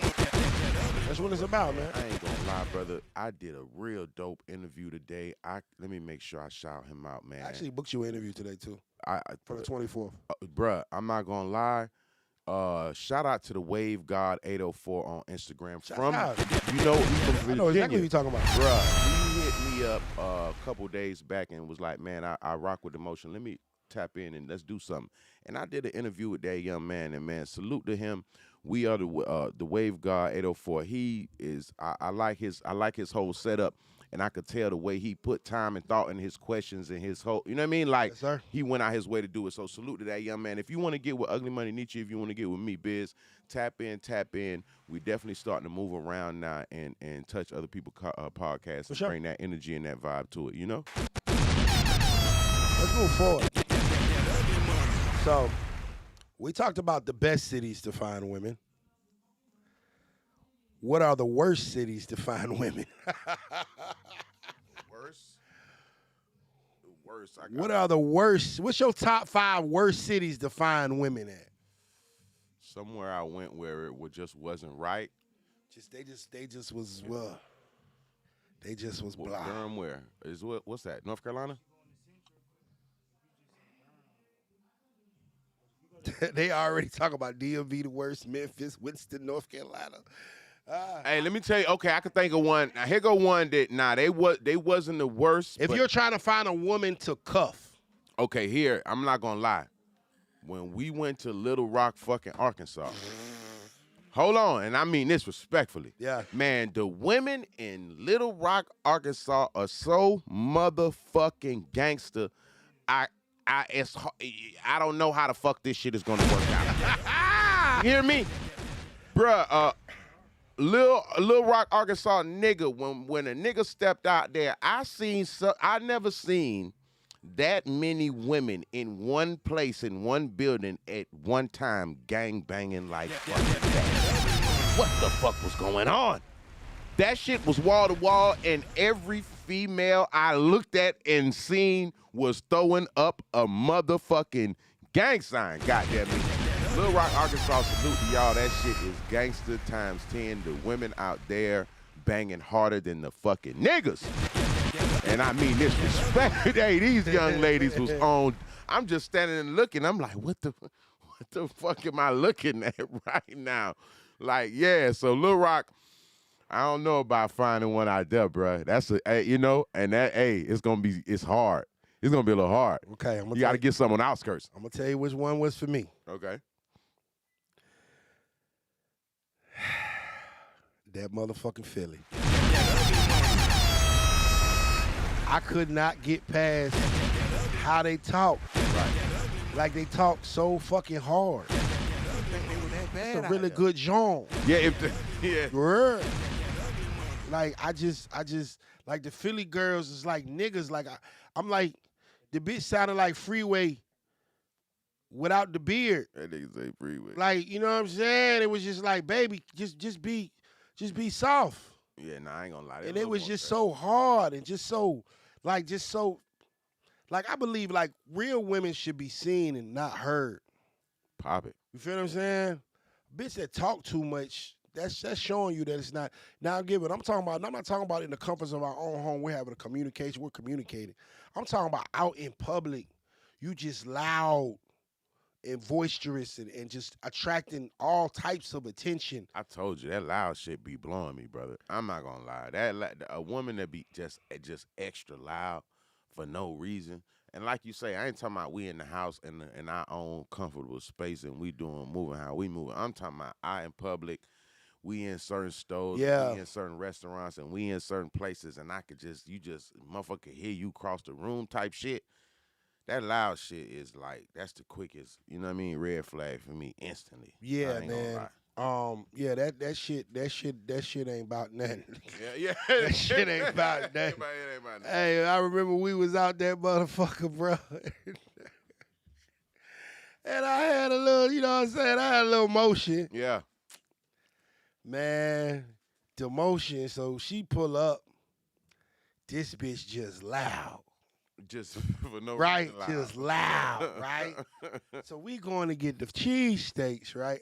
And I never forget this shit. We going to get the cheesesteaks and shit. She trying to tell us where to go get the cheesesteaks. She just said 10 different places. Come on now. I'm like, bitch, pick one. Where we gonna get a cheesesteak at? So then after the show, right? Did Jack get on? I don't even know if we had a Sprinter back then. We might have had like a white church van back then. Yeah, no. Bro, this bitch throw up in the back of the that was on the Sprinter. That was on the Sprinter. That was Philly. I remember that. Threw me off. Popping. You know what was loud, popping, big? I forgot about that. Loud, popping, big shit, drinking, big drinks, smoking, big gas, popping off. Hey, she ended up in the back corner of the motherfucking me Sprinter trying to figure out life. You understand? She went back there and made a mess. I ain't talking about rained on nothing back there, man. It got different. I forgot about that, cuz. Bro, that was the quickest Uber ride that I ever called, bro. And you know, fellas, you know, it's gotta be real bad when you call a bitch a Uber before you've gotten some at 3 o'clock in the morning. Yeah. You know, a nigga's tolerance for shit at 3 o'clock in the morning, honey, is a lot. Man, I called this bitch a Uber at 3 o'clock in the morning and ain't touched this woman. Cause I was like, oh no, I can't do this. Oh man, no. Bitch threw up, bro. Stan say she had that drunk, your head down, motherfucker, trying to get your balance together shit going on. Bro, I forgot about it. And she was so loud. You think it was the grabber leaf, though? She ain't smoked. She ain't never smoked. Stan say she think it was the grabber leaf. We be rolling the grabber leaf, and she mixed. I ain't gonna lie, she was drinking, though. She was on 10. She motherfucking went. Yeah, that was. Yeah, Philly was Philly won it for me. Hartford wasn't bad. Nah, shout out Hartford, Connecticut. I love, man, when we got to Connecticut, I jumped off the Sprinter so fast and disappeared immediately. I went in the community. I was on Albany. I got Chinese food from the Chinese spot on Main Street. Listen, man, I hang out in Hartford. Now, we got another one. All right, we got another caller, y'all. We got another caller. To Hartford, Connecticut. Hey, you're live on Ugly Money Podcast. Who I'm speaking with? This is Rico Morris. I just want to say, I've been watching y'all podcast, and y'all been doing a great job. And motherfucker haters. Thank you, brother. You know what I'm saying? Appreciate you, sir. This is Rico Morris right here. Love, Rico. I appreciate you, brother. Checking in from Batesville, Mississippi, man. Mississippi on the check-in. The goddamn silk. I just want to make sure y'all hear my voice and motherfucker haters, man. Y'all been doing a great job, man. Love, bro. I appreciate you. Keep doing y'all thing, and I'm gonna keep watching. Love, bro. Appreciate it. Shouts out Mississippi, man. Goddamn Mississippi. Oh, we got another super chat. GQB Customs. Said, bro, Little Rock had an HBO special about how banged out they was years ago. I drove trucks and had a delivery out there. Ladies tote choppers in Little Rock. Brother, okay, I thank you. At least I got somebody to vouch for me, bro. Listen, I was And you know how I knew it was real? Yeah. We left and went to the Waffle House after the show. Yeah. And when, you know how that shit go, everybody followed to the shit. And we got out there. Nigga, I seen so many women wearing red, throwing up so many. You know, in the club, I could see it. But now that we outside, we in regular world in the club. And this ain't the club lights no more. Now I'm looking at shit. Yeah. I'm like, hold on, man. She's the big blood. I'm like, hold on. You know what? It might be time to motherfucking go right now. Let me get my chicken bowl with hash in it with cheese to go. Cause this shit right here, niggas was talking about, you want to stay another night? I'm like, nah, fuck it. Let's keep going to the next joint. Let's just keep it. You know what I'm saying? Yeah, I didn't even. We didn't even stay in the hotel, brother. On God, we went to the next city. On God, that shit. I was like, man, these women. I think in Little Rock, I was still on Memphis. If you feel what I'm saying. Yeah. Yeah, no, they went to shoot. Look, bruh, this one thing I can say though. The shit was packed. It was when I say it was packed in the building, it was packed. We had a good time in that motherfucker. It was a good show. It was a good show. It wasn't no fight. Nothing happened. We had to stop motherfuckers performing all that. But when I looked for the women, I'm looking at the women. What the fuck is she doing? You know what I'm saying? Like, this shit was, it was definitely different. It was different. What do you say? GQB, what's his name? GQB Customs. GQB Customs, you're not lying, brother. It's definitely a different experience, sir. Yeah, Little Rock is Little Rock's tough now. Yeah. Now listen, I don't know about the women, but I can say about the city. Mm-hmm. The most violent city that I've ever seen as far as clubs, Montgomery, Alabama. Didn't the last time, you know what, man? Let that shit be known. Let that shit be known. You know what? Last time we went there, and I can talk about this, we had nothing to do with this. We were inside the club, so that, for it to be cool. Shouts out to the Gump, man. Listen, man, these niggas had a whole shootout outside while we was inside the motherfucking club, y'all. We come outside, the Sprinter has been shot 6 times. The Sprinter got shot like when it was a nigga in the street, cuz I'm talking about it. Listen, man, them niggas was getting, we thought it went down in the club. It started getting a little spicy in the club. Man, listen. Nigga had to leave their wings behind. They ordered some shit and had to leave that shit in the kitchen. So let me tell y'all what happened, right? We in this motherfucker. If you ever been to Montgomery, it was a club called Club Ciroc. Club Ciroc, right now. Club Ciroc got two floors, right? 2 floors to the shit. So everybody gotta go upstairs to the main club part, right? And in the middle of the club is, it's just a drop from the bottom floor. So you go up the stairs, and then, the club is around on the top floor, right? So we in this motherfucker, right? You know what I'm saying? This shit lit. I'm talking about we doing a talent search tour. And, it's packed. We having a great night. You know what I'm saying? Listen, we talking about club life. So I'm like, yo, it's a great night. You know what I'm saying? The artist is out here. So first artist pull up. One of these artists start coming in, motherfuckers. Say, hey, man, I want to perform, bruh. I said, man, just go downstairs, man. Just go downstairs and, you can sign up with the doorman. He's like, man, I ain't trying to go downstairs. I just got shot. I ain't trying to walk downstairs. So the nigga pull out like 300. He's like, man, just let me perform my song. And he gave me the money. I said, nigga, perform. Yeah. Right now. Right? He pulled out the money. I'm like, shit, okay, nigga. Hey, put this nigga on, DJ. Let me tell y'all, right? Body Rock Clothing, $15. Just dropping my tide. Salute to y'all, bro. Church. So, man, listen, bros. So, the nigga perform, right? He's shot. He literally has a cast on his leg, and he's in crutches. He had been shot recently. You could see the blood coming through his bandages. Right? Nigga just gave me $300 to perform this one song.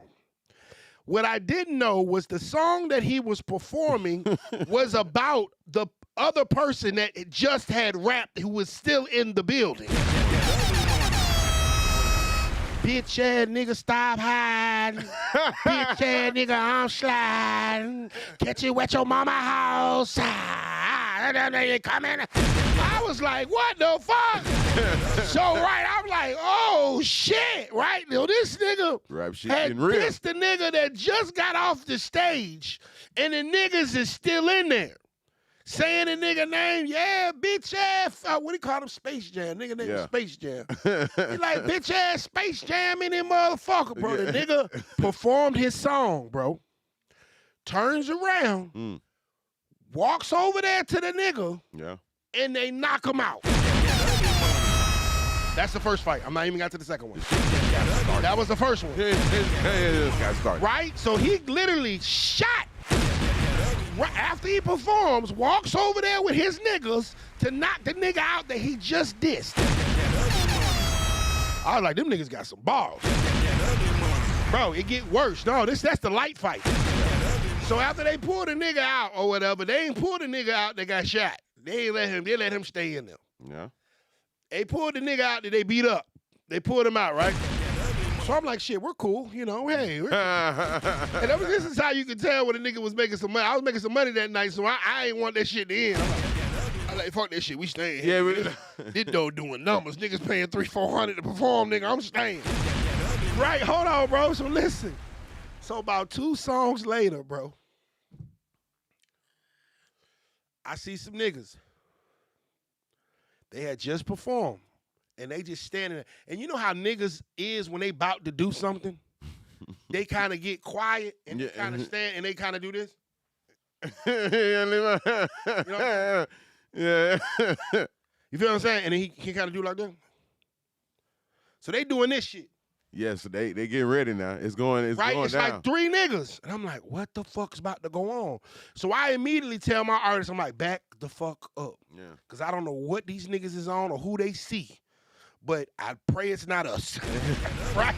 Listen, yo, this is the second fight. It's 3 fights. It's the second one. So I guess it's another nigga they don't like.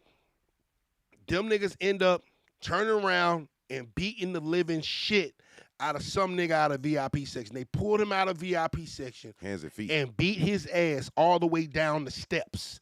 They beat him out the club. I said, okay. Stan, you good? Yeah. Okay, we're here. We're still here. Okay. I'm not trying to let this night go, right? I should have been gone, y'all. This is when you got to know when to fucking pack your shit up and go. 3 songs later. 3 songs later. This guy comes up, came up by himself. Hey, man, I want to perform. I like, bro, go downstairs. He's like, nah, I ain't trying to go downstairs. I'm about to perform my shit. Everybody know my shit anyway. He just walked up by himself, so I didn't pay him much attention. I was like, bro, you're going to be $200 if you don't want to go downstairs, man. I'm charging the extra $100 for not going downstairs. He's like, all right, here you go. Play my shit next, please. He don't say please. He say, play my shit next. Yeah. I say, shit, he got me $200. Shit, play his shit next. Yeah. Man, this shit come on. Anybody from Montgomery, know I'm not lying because you're going to know the song I'm about to talk about.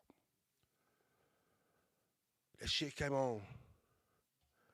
Let that shit be known. Let that shit be known. Let that shit be known. Let that shit be known. He went up. Bro, the whole entire club sang this song word for fucking word. This nigga name was Nut Badass. You can Google this shit, bro. Yeah.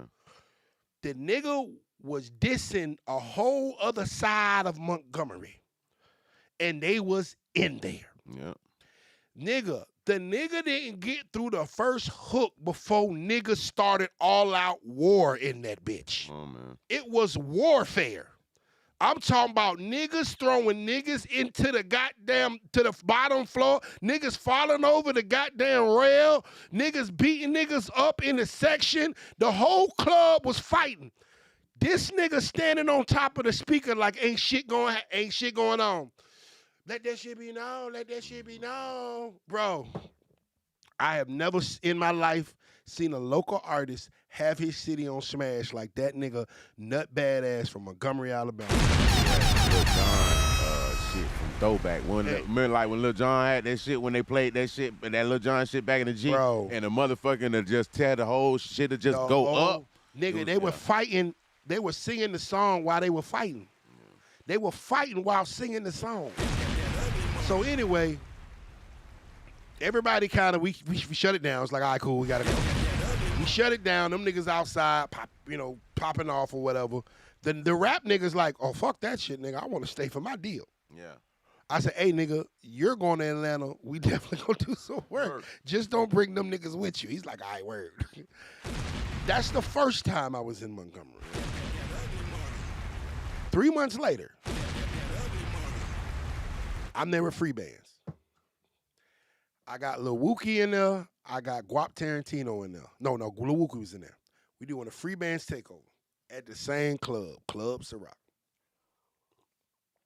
Now, why am I back in Montgomery, gentlemen? The money! The money!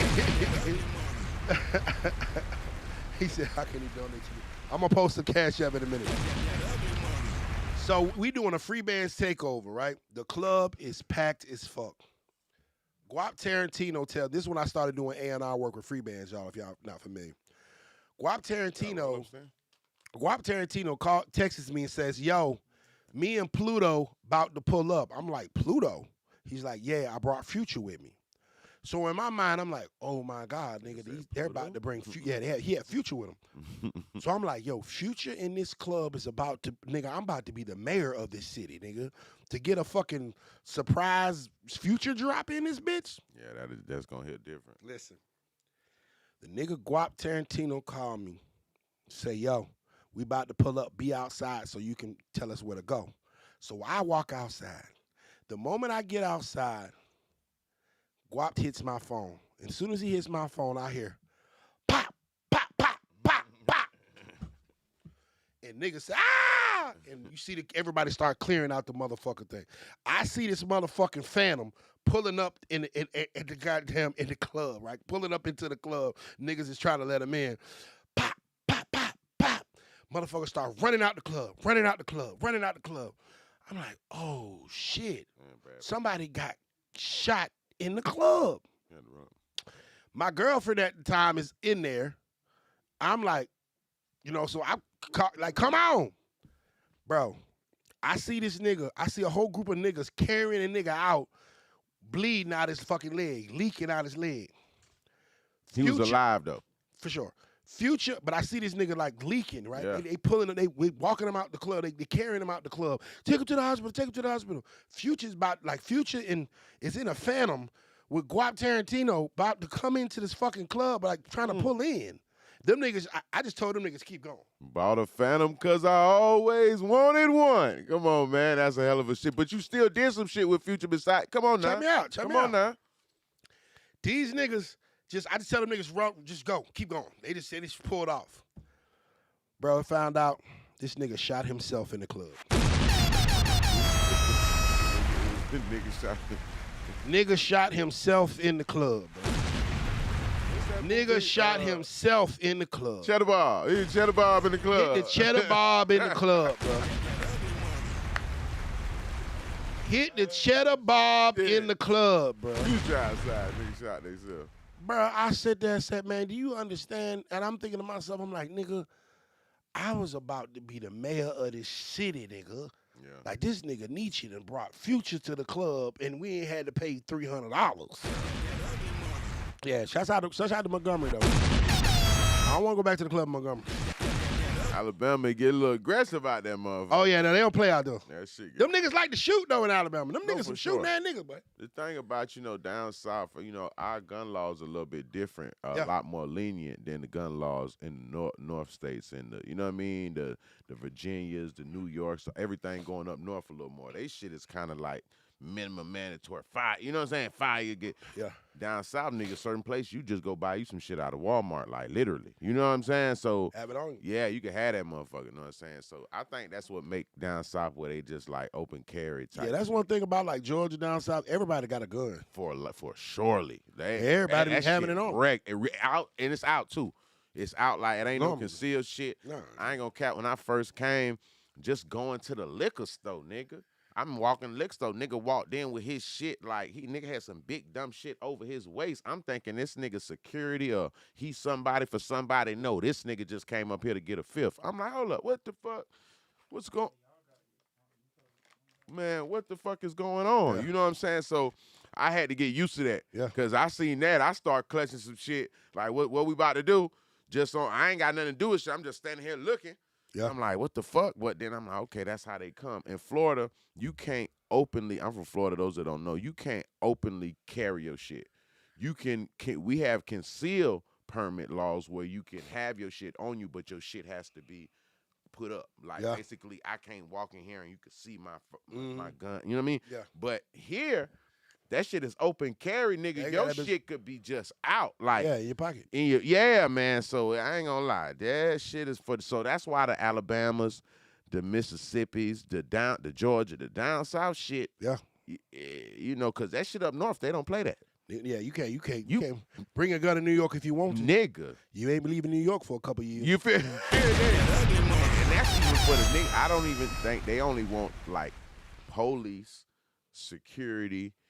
You know what I'm saying? Like it's the UK like that. Ain't London like that? You can't have no gun. Hey, Max, in London, can you have guns in London? They in certain places in the UK, the police officers don't even carry guns. Them niggas be carrying them knives. Knives and them big. Them niggas got a mean knife game though. From what I hear, them niggas, them UK niggas, boy, them niggas will chop you the fuck up. No, we in Atlanta, bro.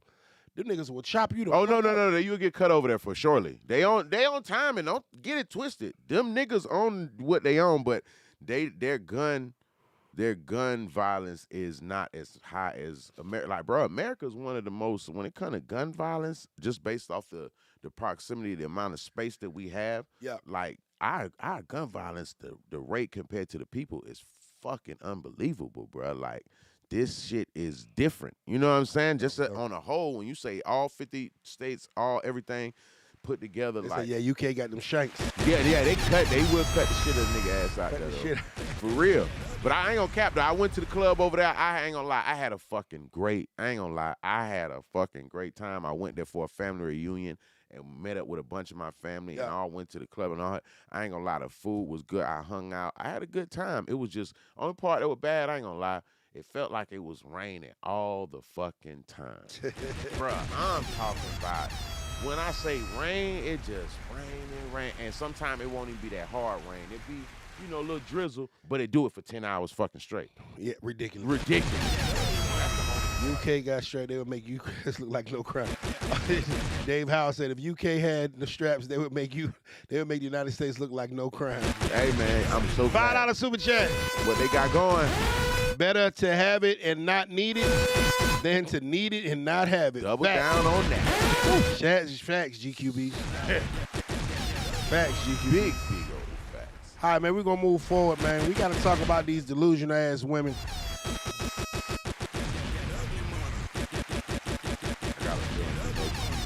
Come on. What we doing? Recently, Kevin Hart has been under fire after his former assistant has been putting him on blast on Tasha K. Tasha K, if y'all don't know, and I hate to put too much energy into it, is an interviewer, YouTuber that always got some messy shit going. She got sued by Cardi B for some millions for spreading some lies. The girl was fighting the trannies the other night. Yep, the lady that was fighting the trannies. She was also, she's also the person that broke the story about Will Smith and Dwayne Martin from Will Smith's former assistant. That happened on her show? That happened on her show. Okay. Yeah, Tasha K is trash as fuck. She is. You know what I'm saying? So, but yeah. So Tasha K is goddamn, she crazy. But anyway, she brave. I give her, she got bigger nuts than most niggas. I will give her that. So anyway, the assistant goes on Tasha K and is starting to expose some things that's going on in Kevin Hart's life. Man, they trying to get Kevin again. He just shook back. He just went through some shit. Here we go again. Yeah. So the question that I have for the young lady that's here is when, if ever, is it appropriate for women to go public about personal dealings in their house? We're going to pass the mic to her. We're going to see what she has to say. So, do you need a recap? I think, were you listening? Say it one more time. Okay, so when, if ever, is it okay for a woman to publicly expose or speak about her private affairs in her household? She can do it whenever she wants to. However, it just if it's like if your business is private and the other party isn't saying anything negative about you, then sometimes it's best to be quiet. But there could be things that are going on behind the scenes, and you're pissed off about it, and now you're gonna tell that person's shit. Especially for people who are popular or whatever you want to call it on social media. That's just the best way to kind of get your sweet revenge back. Eh? Or if somebody does it to you and you're tired of them sneak dissing, so hey. So you're saying that if your partner was to sneak diss you, you would in turn feel that it's okay for you to directly expose them. I sure do. Very much so. Because it was okay when you did it. So, but if he is or he or she is sneak dissing, that means they're not putting a name on it. But I know it's directed to me. I'm just more bolder than you are. So you're okay. So okay, I'm just making sure. So if me and you are together, and me and you get into it, and I just happen to put on my story, bitches ain't shit. Very general statement, right?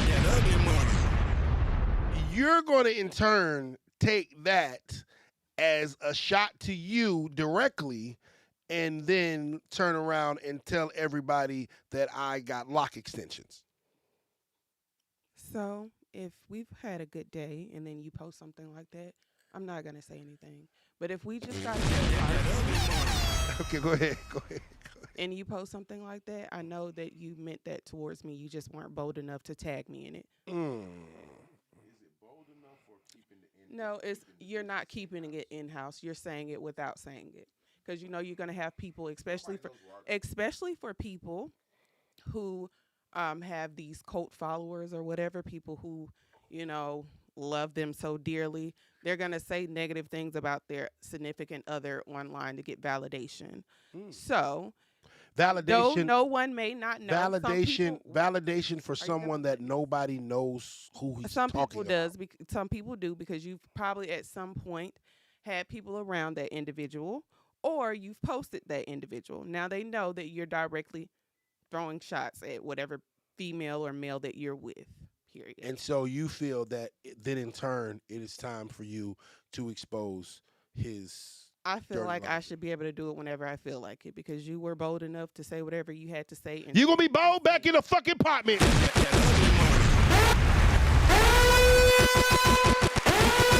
At no time is it okay for people to put their private affairs public. I don't give a fuck if it's direct or indirect. Keep your goddamn business in your motherfucking house. Because if you don't want the whole world goddamn tearing your shit up, you don't want the whole world judging you, making comments, calling your mama, all this shit, then keep your fucking mouth closed. I can't stand y'all motherfucking chatty patty ass bitches. Always want to say you gonna motherfucker goddamn expose your nigga. All you want to do is go back with the nigga less than 3 days later, so you might as well shut the fuck up and deal with it. Now, if you post shit online, that shit stays there forever. So the fact of the matter is that you're taking a temporary emotion and making a permanent decision. Your kids are gonna see that. So, Sifrin, you done blasted your fucking baby daddy, told everybody that he was an ain't shit nigga, and he shitted on your stomach. Okay, that shit sounds funny right now, but 20 years later, when your motherfucking kids going to college, and they find out who their fucking mommy is, oh, that's the shitty bitch from goddamn TMZ. No one wins when the family feuds. Keep your fucking private business private, nigga. Y'all hoes need to get a fucking V8 or something.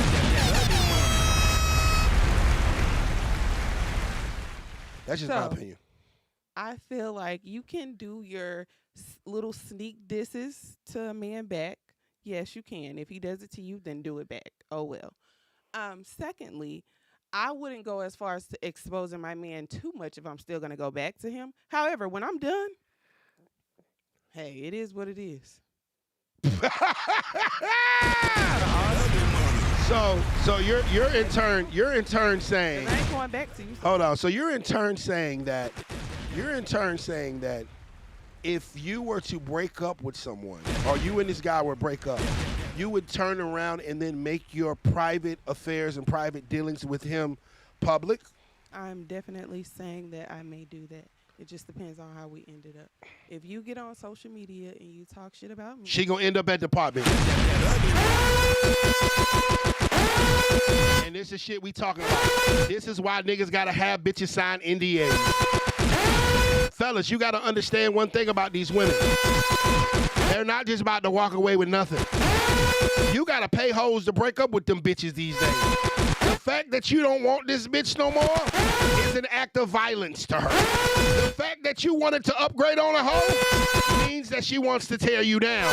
The fact that you don't want her anymore means that she is going to try to take you for everything that you got that she didn't help you build. That's the fucked up part about it, and that's why we got to protect ourselves. That's why we got to have NDAs. That's why, unfortunately, we got to beat some of these motherfucking bitches at their own game and pull out the phone, too. Because just like fucking goddamn Keke Palmer and Darius, that she had all these goddamn accusations on Darius and shit. Now it comes out that actually Keke was the crazy bitch that was fucking following that nigga. Believe it or not, men can be abused and goddamn used too. Protect yourself, nigga. Protect yourself, gentlemen. Make that bitch sign an NDA or she can't come home. That's sad. am I off silent treatment? You like totally overlooked the fact that I said this man was being a bitch first by posting. That's your decision. That's by your no ma'am. That is by your assumption. That is by your dictatorship that he's being a bitch because he didn't do what you wanted him to do. Now I totally understand if a man is putting his hands on you, he's beating your ass. If a man is putting his hands on you, yes, okay, you need to go, but don't go to the internet, ma'am. You go to the fucking police. That's the fucking problem. These people keep on going to fucking Instagram when they should go to the fucking authority.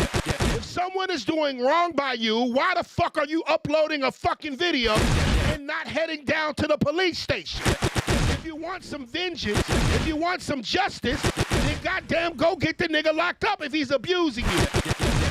But when these hoes go to these blogs, these hoes go to these Tasha K, and these hoes go to this motherfucking clout chasing ass shit, and the first thing they say is, oh, I'm not here for clout. Bitch, you pushed upload, you're here for clout. These hoes be trying to be the next motherfucking contestant on the Baddies East or whatever and try to make their motherfucking mark. Back to the apartments. Am I able to speak? Now you are. Okay, thank you. I appreciate that. I'm not speaking about people who are being abused. I'm saying when niggas get on social media and they discuss their private affairs with other people for validation. And so, yes, the girl goes back and she says the shit that she says. No, the guy cannot be mad about that, or no, the woman cannot be mad if someone has already gotten on social media and spoke about their relationship. I see, and I'm not talking to you. You try to go to the extreme of things. I'm not talking about somebody who's anytime a woman directly disrespects a man publicly and out some private shit, it is to the extreme. Jonathan Majors just lost a $30 million Disney deal because a bitch wanted that because a bitch was mad that he didn't want her. And we all saw this goddamn Jackie Joyner cursey white bitch chase this nigga for 3 fucking blocks. So So don't tell me about this motherfucking not extreme shit. We are losing jobs. We are losing money. We are losing our fucking face card and our reputation because of these hoes are mad because a nigga don't want their ass no more.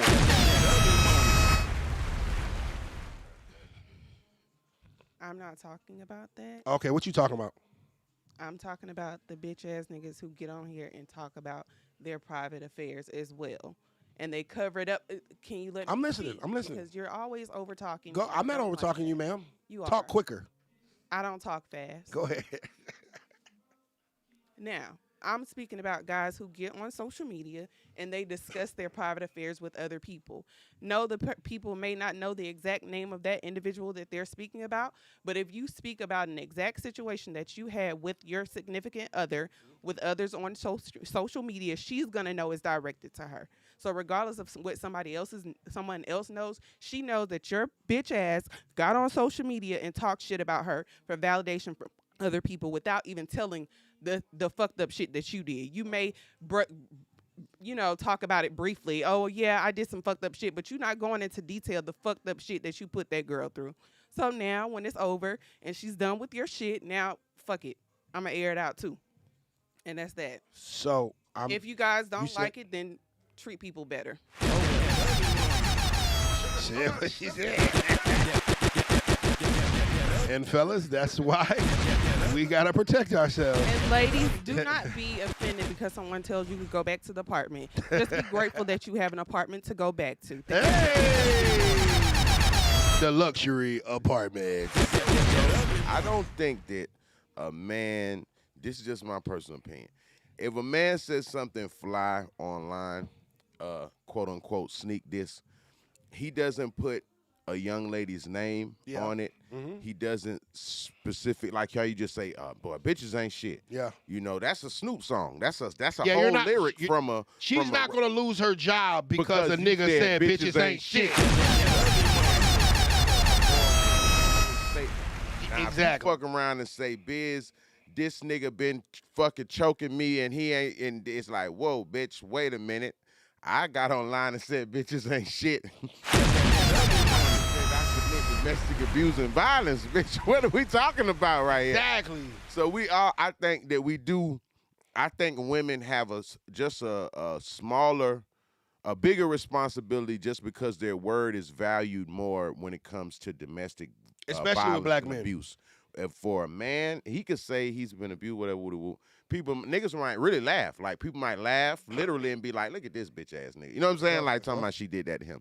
But if a woman ever says anything about domestic violence or being abused, it's going to be taken very seriously. Even people, she might not take it seriously. It's somebody that'll watch that stream or that live and a call and be like, I'm reporting a young lady that's being abused.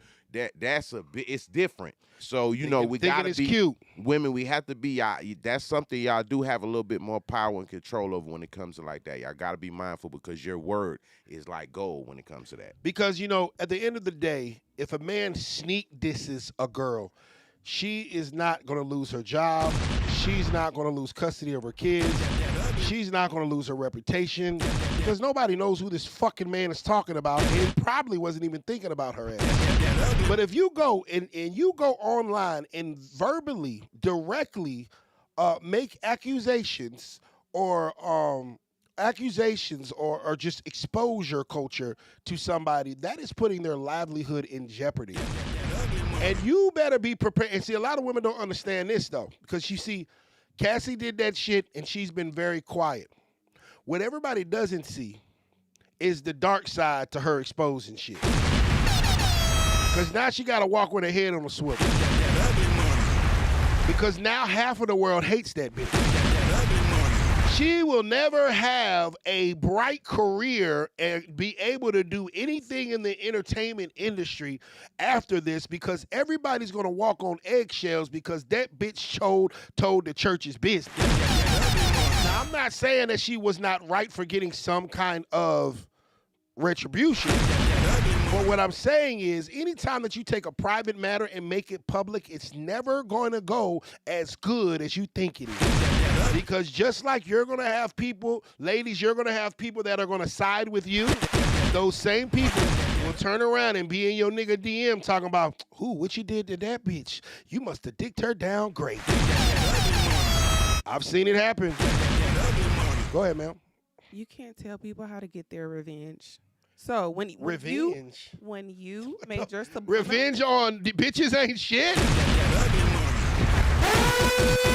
These hoes just need fucking counseling. If your self-esteem is that low, motherfucker make a generalized statement, and you take it to the point where you want to motherfucking totally assassinate this man's career, baby, you need some psychiatric fucking help. You don't need to go back to the apartments. You need to go back to the psych ward. They need to put you in a padded room in a fucking straitjacket, and you need to work that shit out. One person is making a fucking joke that nobody knows who the butt of it is. You're talking about taking a man's career, his livelihood, his children, his business, all because your fucking feelings are hurt. Put your fucking big girl panties on, walk outside, and go to fucking work, and get the fuck over it. I would like to speak if you're going to ask me a question. Go ahead, ma'am. Thank you. I greatly appreciate that. Now, as I was saying before you rudely interrupted me and tried to confuse It's never rude. It's my show. That's how I like it. This is exactly why I have a fucking soundboard, gentlemen. Because how many times have we had arguments with women and they don't fucking let us talk? How many times have we got back and forth with women and they don't ever fucking let a nigga talk and they don't ever fucking listen? Oh, but in this motherfucking goddamn platform, this beautiful place we call Ugly Money TV, all bitch gon' listen here.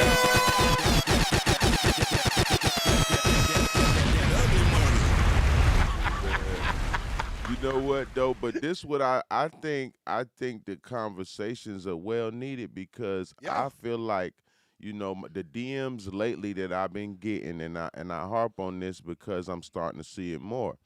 The DMs are really like from couples, from guys saying, man, I'm sitting here with my girl and we talking about accountability and responsibility for actions, and you know what I'm saying? Like, so some of these conversations using the right text in the right situation is definitely goddamn a good thing. All that motherfucking, people might think it's all bad, but you know it's opening up the room for certain discussions that, for sure, you know what I mean, that definitely need to be spoke on. You know what I'm saying?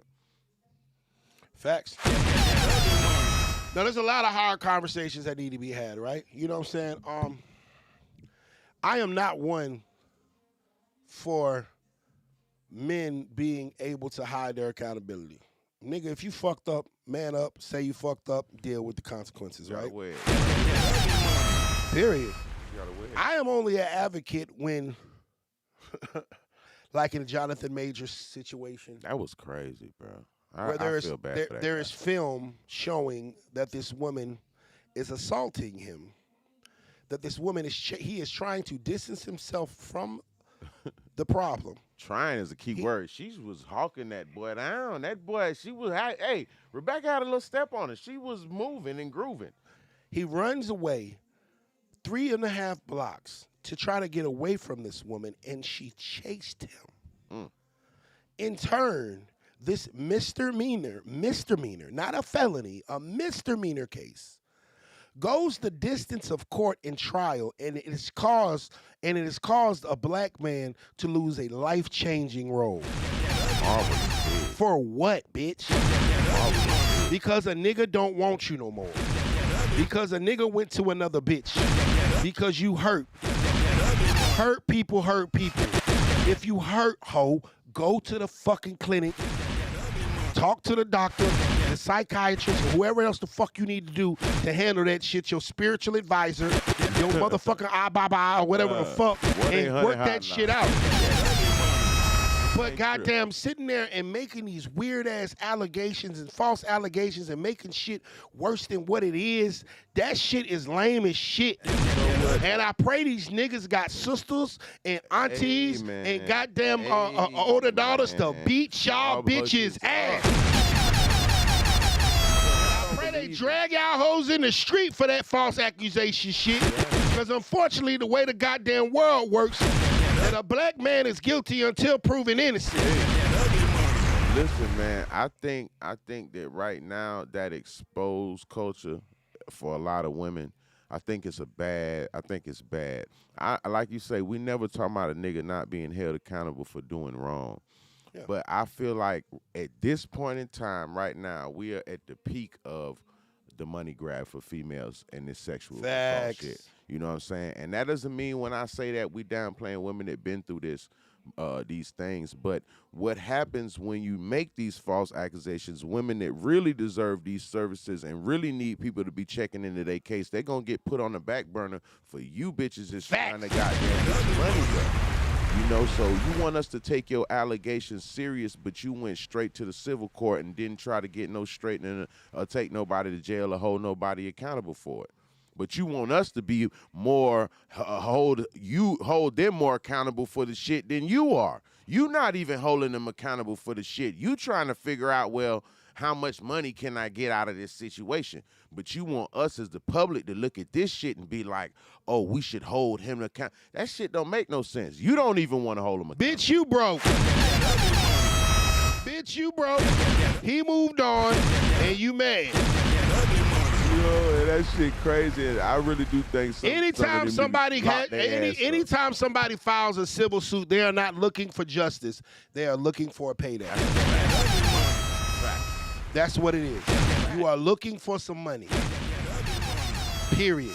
Because if it was something that this person criminally did wrong to your ass, you would want their black ass locked up. If someone came in the motherfucker in your house and shot your dog, literally killed your dog, you is not trying to get $50,000 and expose this man for killing your dog. No, you want his ass locked up for killing your dog. $50,000 is not gonna bring back little goddamn Fido. You know what? And then it's the time span. We can't put a time on nobody hurt and nobody pain, but you come back 10, 20, 30 years later, and then you don't come back on the criminal level, you come back on the civil level. Like, how serious are we supposed to take this motherfucking shit?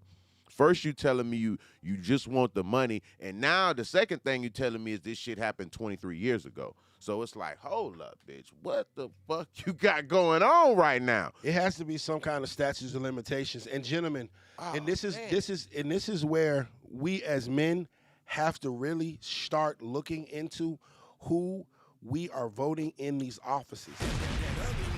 These next elections are very critical and crucial because of the fact that we have to find out who the hell cares about us. Like a statutes of limitations, a certain time period has to be put in place. You feel what I'm saying? And there has to be some kind of consequences and repercussions for false accusations. Sure. They got to start locking some of these motherfuckers. Sure. Because I guarantee you, if they started giving bitches 3 to 5 every time they made a false accusation, 50% of these accusations would be gone. Immediately. If bitches knew that it was a fucking goddamn, if there was a consequence and repercussion for them going out here and purposely, personally dragging someone else down, facts. Oh, them hoes will stop that shit immediately. We need to figure out how we can put this shit in motion, because like you say, a man is considered guilty until he proves himself innocent when these type of accusations are made. So he got to bear the shame. His kids got to bear this shit. His daddy did this, that, and the third. It's a lot of bullshit that come along with it. So I vote whoever you say. I'm not a big politician on type shit, but I'm voting for whoever's with that. We need to definitely make some type of law to where you bitches got to stand on that. You made that police report. You took yourself. You went all the way down there. You followed all the way through it. That shit. You went to the furthest extent. And they find out, hold on, this a lie, this shit wasn't real. No, you got to lock that bitch up for surely. Got to lock her up. All that just, hey, my bad, I'm sorry shit. I don't give a fuck about you being sorry, bitch. This ain't no board game, bitch. You better find somebody to play with. Lock them up. I need them all locked up instantly. $5 super chat, Body Rock Clothing. Jonathan Majors loses his job and endorsement, but Amber Heard is starring in the new Aquaman 2 movie after what she did to Johnny Depp. I won't be watching that motherfucker. Body Rock, I thank you for telling me that. I'm going to make a piece on that tomorrow. And I'm going to make sure that bitch go viral. We going to boycott that motherfucking movie. That goddamn lying bitch. Blaze Skywalker, $9.99 super chat. I need the merch, big dog. Make masculinity great again. I just texted the number. Yeah, brother, they're going to hit you back, man. It's late at night or whatever. They're going to definitely hit you back tomorrow. Hey, man, we got merch for sale, man. We got Make Masculinity Great. Of course, we got the Ugly Money merch as well. Make Masculinity Great. As you can see, I got hoodies. We got the hats.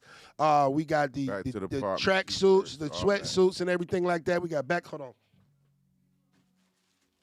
Come on, man. Get your promo in. Got the Back to the Apartments t-shirt from my bros.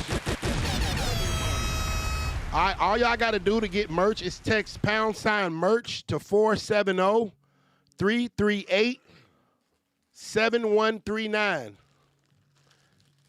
Put that on the screen, Stan. 470-338-7139. Yeah, put it on all the screens. So I'm gonna get y'all the merch. Hold on. Go ahead. Yeah, so if you want to make masculinity great, you want a Back to the Apartments t-shirt, sweatsuit, we got it all. Ugly Money sweatsuit, Ugly Money t-shirts, we got all merch. Go to text merch to 470-338. I'm about to put it on the screen right now. Text merch. It's about a 24-hour turnaround.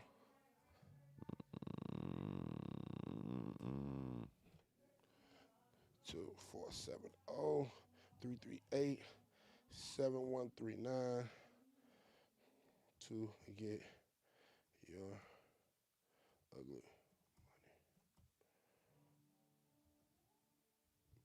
Yeah, show this guy right here. Bam. Okay, it's big as hell. Right now, I'm gonna put it on the screen for y'all so y'all can see it, man.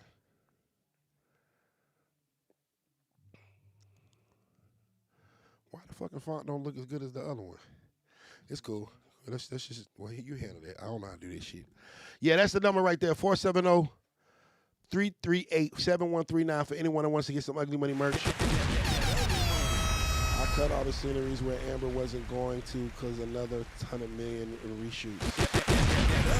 Amber was in the movie for like 8 minutes. They cut her roles. Major movie wasn't starting filming yet. That was the difference. Oh, okay.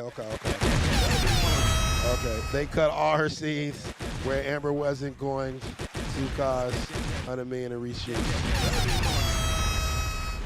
I feel you. Okay. Yeah, they tripping, bro. They tripping. Yeah, man. The black man is under attack. That's a fact. Under attack, bro. Under attack, and I just, and unfortunately, man, Queens, y'all are the only dog we got in this fight. Y'all are the only, and they're sending y'all to come get us. They don't have to spend millions and millions of dollars on tearing a black man down now. Just send a black woman. Diddy. Bill Cosby. Lord, the list goes on and on. Will Smith. Just send a black woman. Well, not in Bill Cosby's case.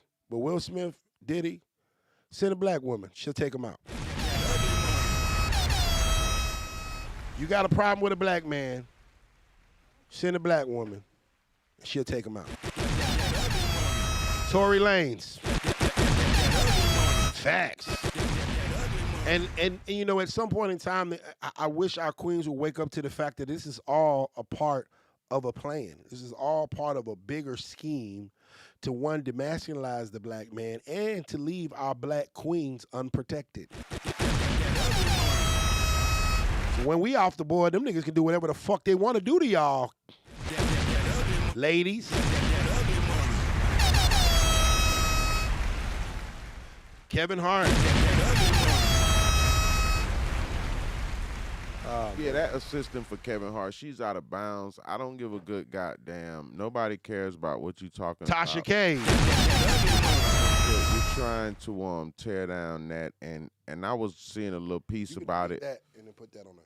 Yeah, I was seeing a little piece about it, man. That bitch is completely out of bounds. Not to call her a bitch, but it is what it is. And it's like, just with that case in particular, just how she's going about it. Kev gave her like $90,000. Like he made her sign an NDA and he gave her $90,000, $30,000 a year to, not talk about anything they got going on. She just got her last payment. Now she's on Tasha K. You know what I'm saying? And Tasha K ain't giving no goddamn 90,000. That bitch bankrupt. They broke bread with her. She made. Of course, she got paid for that too. You know what I'm saying? So basically, they're basically saying she double dipped. She took the 90 from Kevin and then took whatever Tasha K, allegedly whatever she had for her, took that as payment to come in. You get what I'm trying to say? Like she got paid on both ends. So shit like that, I don't respect it. You know what I mean? Like that. You an assistant anyway, ma'am. So it's like you ain't even nobody that been through nothing with Kevin. You just want to goddamn try to work your move. You know what I'm saying? Yeah. And Kevin got them lawyers, bitch. You'll never have nothing going on in this shit. And ever. and the thing about it though, right? Man. The thing about that situation is she's not even exposing nothing too crazy. You know what I'm saying? It ain't nothing. It's a crazy enough because that shit she trying to say that goddamn this nigga, you know what I'm saying? He busting plays and doing this, that, and the third. Kevin just went down for this little shit. But you see how he played it. You ever seen Kevin's not the one going for extortion, and I like that shit. That movie he got out with Wesley Snipes, that true story shit, he killed that nigga when he asked him for the millions. In real life, they tried to call his phone with that shit. He's taking, no, bitch, I'm not giving you $1. We're going to court, bitch. I'm suing you for everything. I'd rather pay my lawyers than pay you. You see what I'm saying? Like, I respect Kevin. He's not going for that bullshit. I've been there too, Kevin. Come on. I'll pay the lawyer before I pay that bitch. I love how you stand up for that because if you go for that bullshit, you set the wrong precedent. You see how it's going with Diddy. You know what I'm saying? Like, once you settle up and, cash that shit out and take care of it, it opened up the floodgates. You know what I'm saying? So, Facts. Fuck that shit. I'm not $9.99 super chat. Said it's a wrap. Black women has officially separated themselves from black men as its own entity politically. It's deep, bro. Well, you said something else, sir.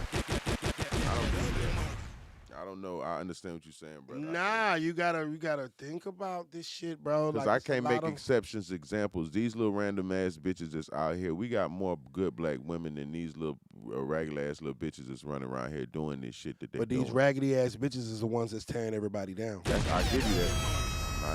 That's one thing. You know what I'm saying? These raggedy ass bitches are with these high end people.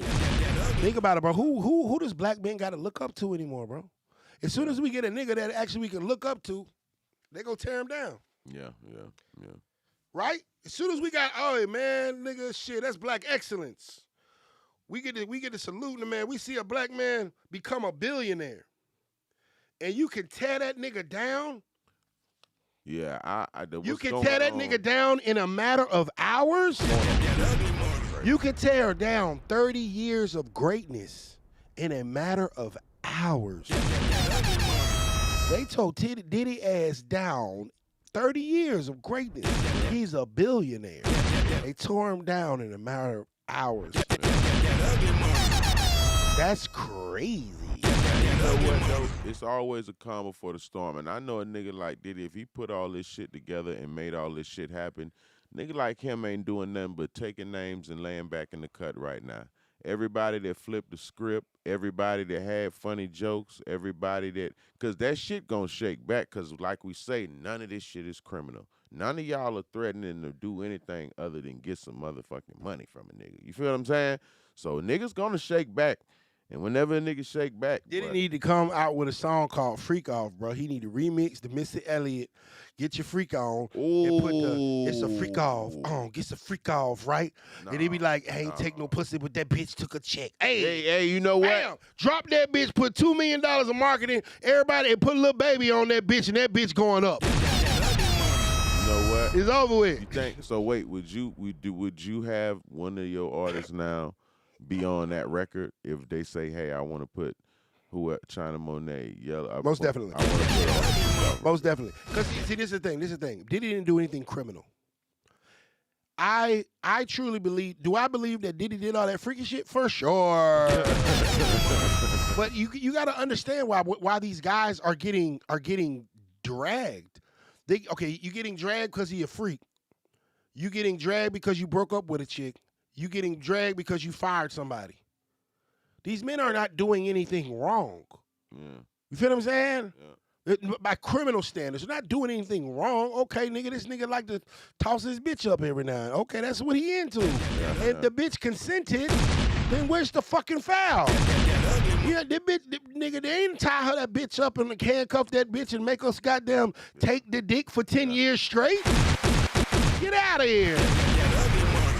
I'm pretty sure it wasn't no screaming going on. It was a whole bunch of moaning. You know, I think, and people don't talk about it, but to be honest, man, I really think Cassie's husband really, you know what I'm saying, motivated that play, man, because, you know, it's like the money gets funny, things get low. They say she been asking for a bag, and nigga been refusing to give it to her, you know, and it's like, hey, man, this nigga sitting down, listen, man, you used to date Diddy.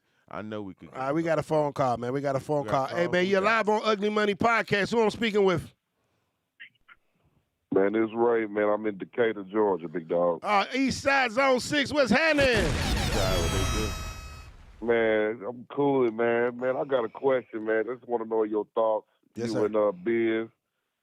You know, like, what is it, man? Like, what are these women mad about? I'm speaking, you know what I'm saying, on the women. I mean, it's got to be, like you said, a minority of raggedy black bitches that's in power, bro. Getting their degrees, getting in these little pockets of systems where they control the shit and making regulations with you know, I don't want to, you know what I'm saying. I don't want to say the wrong shit, but you know, I'm gonna tell say it like it is. You know, like they you know, they under with the white woman, bro. You know what I'm saying, under this feminist shit. I mean, why are we under attack like this? You seen a slew, a legion of black men, powerful black men that were entertainers get drugged under the rug. I ain't see no white men like that, bro. I'm talking about they done took over the rap game. They done took over everything. But they say that it's a pandemic of black men that hate black women. I mean, what the hell is going on? Yeah, well, bro, you know, I think, because see, this is the thing, bro. One, first and foremost, we don't hate black women. We love them.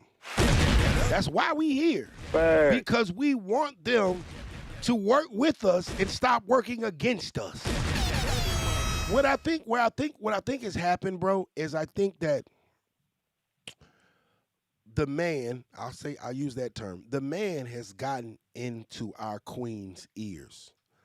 And what he's done over 400 and some odd years of oppression is make our queen believe that she don't need us no more, that we aren't worthy or valid, and that she can do better by herself through the man. Because when they instituted Section 8 or whatever, the first thing about when they started Section 8 and they started giving these single parents and these single mothers and these black women housing was, oh, you can't have a man in the house. As soon as they found a man in the house, they kicked him out. You feel what I'm saying? And so that was a part of the whole plot right then and there to break the black family up. Because we're too powerful together. Right. A black man is going to work as hard as he has to. We're smarter, we're faster, we jump higher, we fuck better, we more creative. We're a dope specimen of man. So who might feel intimidated by that? The man. So how do you take down a more powerful, stronger version of a man? You use his woman. You use his woman because guess what? That's the one that he's protecting. That's the one that he's standing in front of to try to shield from all this bullshit. So that's who you send to put a damn knife in his back because he's not expecting her. And so what I believe has happened, bro. Go ahead. I wanted to say, man, 'cause like on some real shit, I got 2 daughters, man, and you know I got people out here trying to make me feel guilty. You know, I'm 41 years old. My daughter's 21. My youngest daughter 19. I got people out here trying to make me feel guilty because I didn't want to push them into college. And the reason why I didn't, because I don't want my child going in like I see all these other kids going into these Western, you know what I'm saying, colleges or whatever, Western society, and coming out with this fucked up ass ideology of hating men and getting this false history of all kind of shit, of why they going up against the black patriarchy. Like, when the fuck has a black man been in power? That's what I want to know, for y'all to hate us that we done had the upper hand on y'all. Man, listen. I'm right. talking about my mama. I even got brothers that's sipping for other women that's pushing this issue on me to make me try to guilt trip me because I didn't push my kids into college, which they more than capable. I'd rather them, go to maybe like get a skill or certificate or something like that or whatever, if they wanted to, follow some type of career. But I don't want them going to college, man. Am I wrong for that? That's all I want to know. Well, I'm going to tell you real shit. Hell no, you ain't wrong. Because I went to college. And I'm a proud college dropout. I'm not saying I got the most money in the world, but I know I got more money than all my college friends. You know what I'm saying? Because, like, I was being real. You feel what I'm saying? Because think about this. And I have been hard on college in the past. I have said out my mouth that college is the biggest scam in the world. I don't agree with that anymore. A job is the biggest scam in the world. But what does college do? It prepares you to get what? A job. Now, the reason I say that is because of the fact of the matter is that they are training us to be workers. In order to work for Apple, you have to have a college degree, but Steve Jobs was a college dropout. Bill Gates was a college dropout. I don't even know Bill Gates didn't finish college, and I know Steve Jobs didn't. But in order to work for him, you have to have a college degree.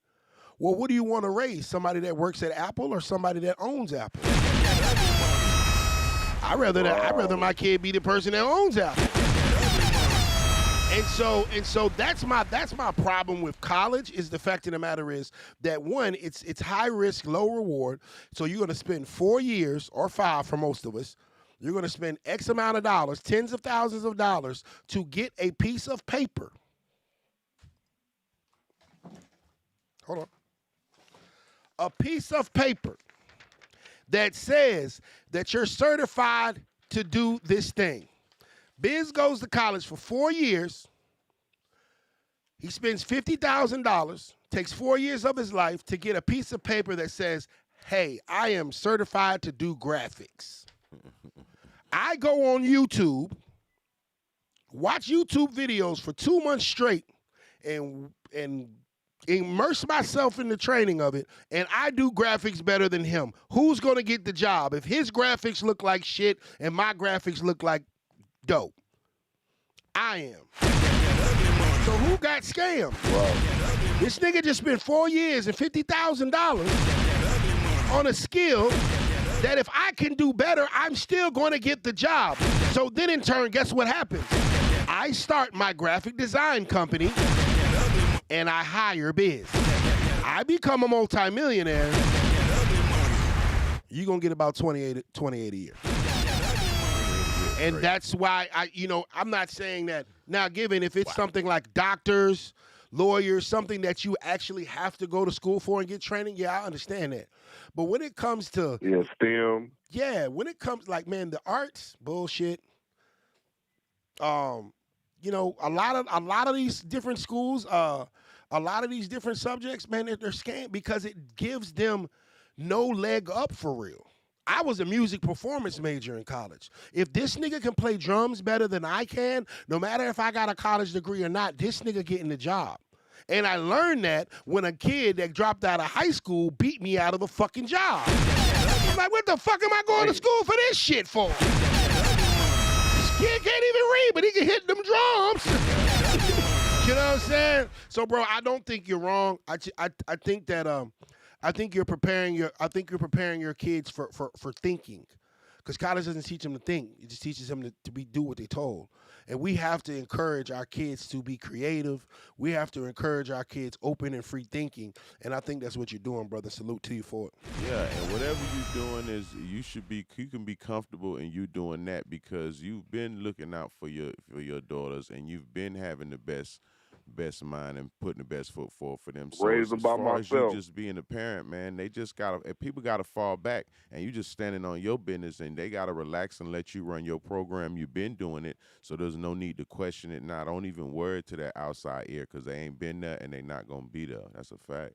Love, brother. Hey, let them know where to follow you at before we get out of here, man. Let them know where to follow you at before we get out of here, brother. Let them know where to follow you at before we get out of here. I appreciate y'all. I love and respect, brother. Yeah, man. He's talking about the college thing. Yeah, college. You know, I done received some flack about my take on college. You know what I'm saying? Because I see so many of my college partners that don't have a job to this day. Nah, you know what? I think college isn't for everybody. I think for certain people, the experience, being able to go there and surround themselves around different cultures and meet. Because I feel like a lot of people. So you're saying $50,000 worth of networking? No. Come to the Ugly Money Music Summit. What I'm saying is this. If you want to be in the music industry, what could college do for you? It depends on what I want to do in the music. Okay, tell me something in the music industry that college would help you. I'm not a college motherfucking advocate, so we can't do that. I'm just saying. Because you're not going to put me on the opposite side of I'm advocating for college. The fuck I am. That's not what we're doing here today. So we're not going there with that. But I do feel like for some people, the experience of it all is needed because a lot of motherfuckers be sheltered and be needing to get out that shit and go out there to the real world and start actually chasing what it is they do. Yeah, I just think that's the first step. I just think there's a better way to do it than spending $50,000 and spending 4 years of your life. Fact. Because at the end of the day, that's what they're doing. They selling fucking housing to the kids and some old ass fucking curriculum that may not actually work in the fucking work field. So, I just, college is, you're right. College isn't for everybody. College is for people that don't know what the fuck they want to do and they ain't got no passion. Yeah. So you're going to spend $50,000 and nigga, go in the army and fucking get paid while you figure that shit out. A lot of them are going to drop out, and this is the realest part about life. Unless you find what it is you're trying to do with this shit, no matter how you cut it, it's not going to work. Unless you got some passion for what you're trying to do and you have some sort of vision like, okay, I'm trying to do this or I want to open this, I want to start this. College can't save you. Your daddy trust fund can't save you. Nothing can save you from the real world. So when it's time to get out here and make it do what it's going to do, whether it's college, whether it's motherfucking a trust fund, baby, you gotta get out here and make that shit shake. And college is not going to it will get you put in certain rooms and in certain situations, but like you say, they will go with the prodigy that never been to school. Yeah. Hey, bro, I've been to college for 3 years, bro. Bro, I didn't learn shit that helps me today. I'm being real. You know what I'm saying? I didn't learn shit. And I went on a music scholarship. I didn't learn shit today that helps me today. Other than the fact that I can tell Stan that, hey, man, this is in B flat minor. Like, hey, this is in B flat minor. I know certain terminologies. I know the words for this shit don't sound. Hey, bro, this shit don't sound right because it's in B flat minor. I know the actual terminology for it. Bullshit. At the end of the bullshit to me, bro. I never been to college. I'm not knocking nobody. That's something I never had aspirations to do that. You know what I'm saying? I was more of in the terms of how you saying. You know what's gonna happen eventually, bro? You know what's gonna happen eventually, bro? Is motherfuckers is gonna wake up. And what's going to happen is people that are experts in certain fields are going to have their own curriculums, and that's going to be the validation. For instance, if somebody wants to get into podcasting, they say, hey, I went to Ugly Money Nietzsche's podcast school or a podcast course, and I was taught by Ugly Money Nietzsche. Or if I want to go into, doing cars or whatever, I'm going to the Miami 305. I'm learning my specialty skill from someone that is successful in the specialty. You feel what I'm saying? That's what I think it's going to turn to. That's why e-courses are doing good, e-courses, e-classes, and things of that nature, because people are going directly for the actual information that they fucking want. Somebody that was successful in doing it. Yeah. I'm going for music and shit. I'm over this bitch doing geometry questions, and motherfucker got to take goddamn Black history and all this shit, which is cool, but I can learn all that shit on YouTube. And then it's not going to take me 4 years and $50,000 to do so. So that'd be my issue kind of with colleges. Is like, bro, it's cost so much. It puts you in such a big debt, and then there's no guarantee that you're even going to use this shit. I agree with that. You know, I'm an Army veteran, so I have the Montgomery GI Bill, bro. I could go to college for the rest of my life if I wanted to for free. Yeah. Have I went? Yeah. Exactly. You feel what I'm saying? Hey, man, listen. Find something. I tell everyone like this, bro. Find something that you're passionate about. Find something that you love to do, and do that shit. And find people that are doing it at a high level and go intern with them. Listen, I'm going to tell you how to do it.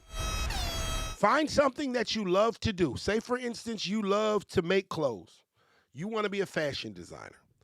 All right, you find someone that is doing that shit at a high level, and you say, hey, I would like to work for you for a year for free. You tell me whatever I need to do, I'll get it done. I just want to soak up the game and learn as much from you as I possibly can. If I need to take out the trash, I will. If I need to empty out the clothes, I will. Whatever you need me to do, let me do it. I need to learn from you.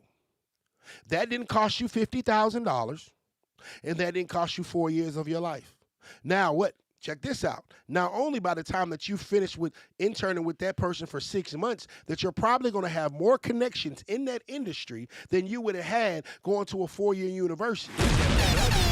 Now you know all the vendors, you know all the clients, you know all the sponsors, because you were doing all that shit while working in there. That's the fucking goddamn way to do it.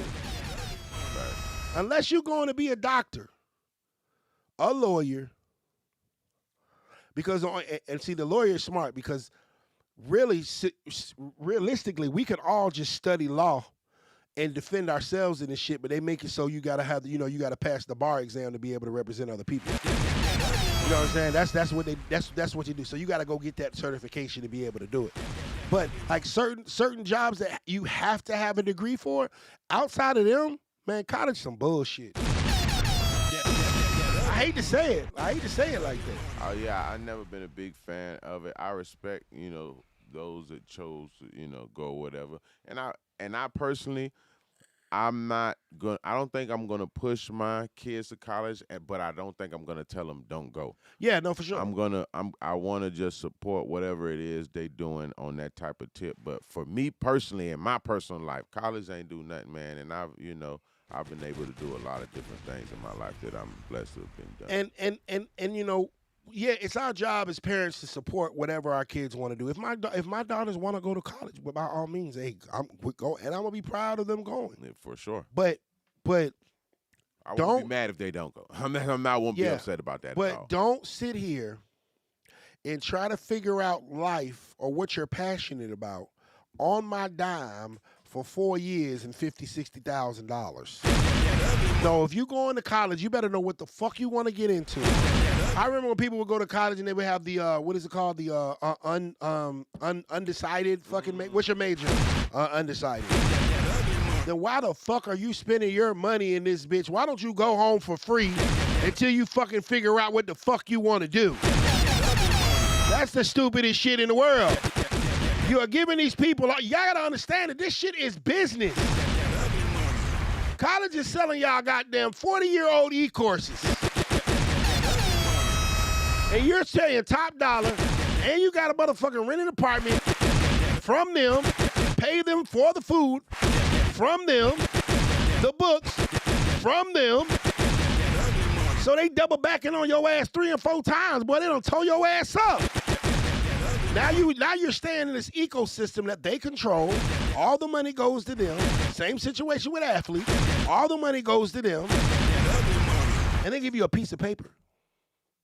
And say, here you go, off to the road. Here you go. You got your paper. And you're not guaranteed to work anywhere. That's a scam, in my opinion. Nah, it's legit. It's hustling. Oh, they hustling. They been hustling the fuck out of it. Yeah, it's a hustle, and I What I didn't even know was that nigga they be charging them niggas when they be going to the school, putting their name on the buildings. You even got to pay for that. So say it's the Nietzsche Biz Library at whatever USC campus. They make them pay. I thought they was honoring them when they were No, this is money. They make them pay to put their name on these. It's a money play. Damn, that shit. Yeah, so it's a hustle all the way around the board. You know what I mean? Now we can go a whole nother level deeper. What's that? We can talk about the church. I'm not gonna say the church is a hustle. I'm gonna say the pastors are more of the whoever's running the church, whoever that church falls under, because the objective of it and the meaning of it isn't a scam, but the people who get a hold to it. You know what I'm saying? Like you let the wrong nigga get a hold to a church and can find that file that I forgot what tax exempt church is a business, dog. Yeah, man, and it's a nonprofit business, so they don't have to pay nothing for nothing for nothing. So everything free. What is the purpose of a business? Of every business in the world, what is the purpose of a business? Get money.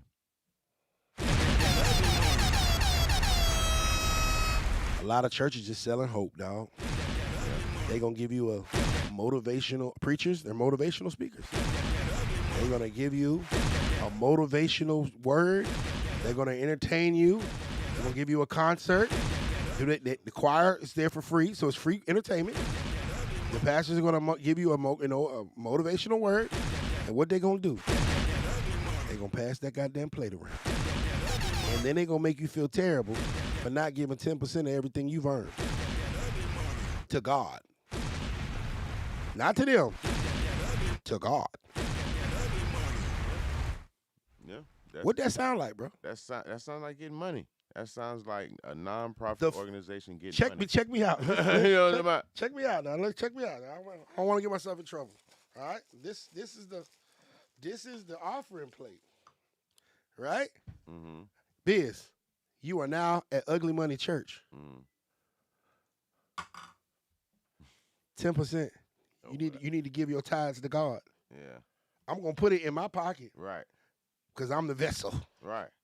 But I want you to put this, your 10% of everything you made into this cup, because you're giving it to God. So what are they? But when I listen, when I get the money, I'm putting it in my pocket because I get paid $150,000 a year to preach to you. This is where I want to know, and I'm not being funny. Uh-oh. What are they actually supposed to do with the money? What is the money?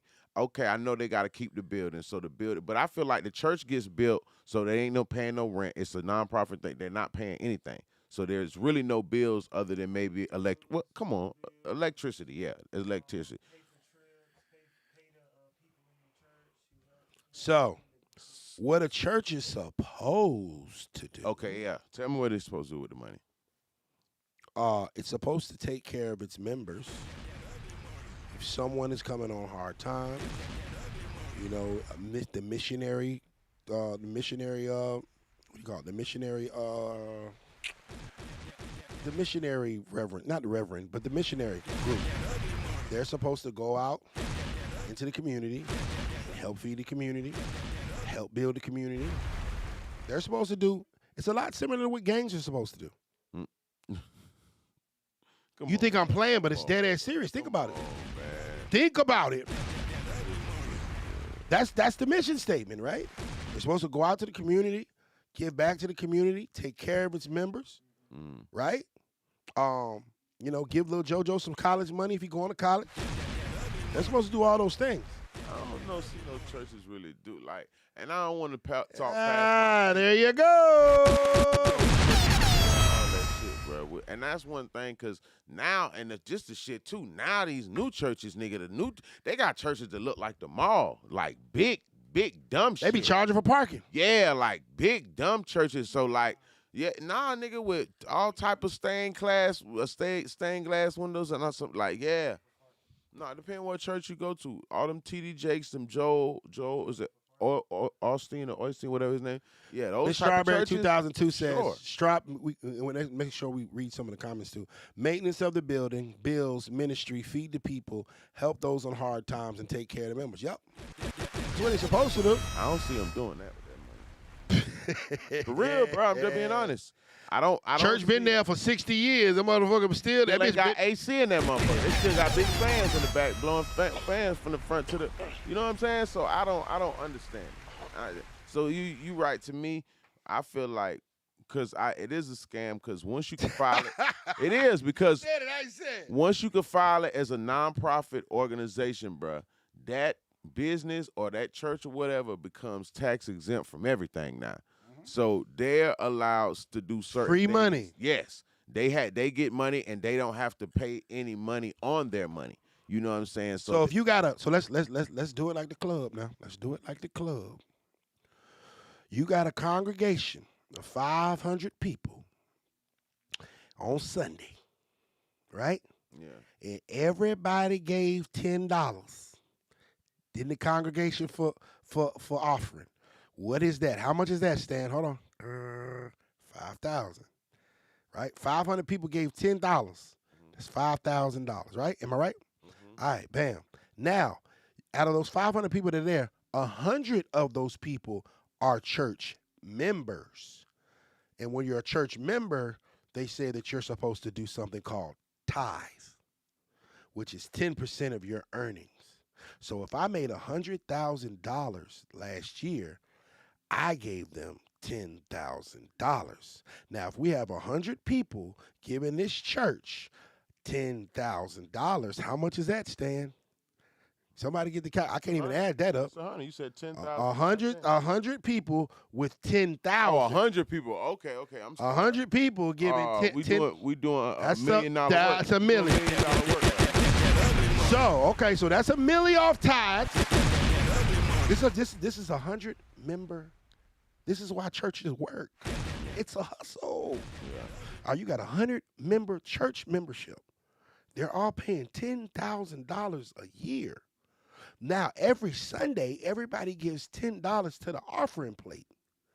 That's $5,000 every Sunday. What is 5,000 times 52? Bring the calculator out.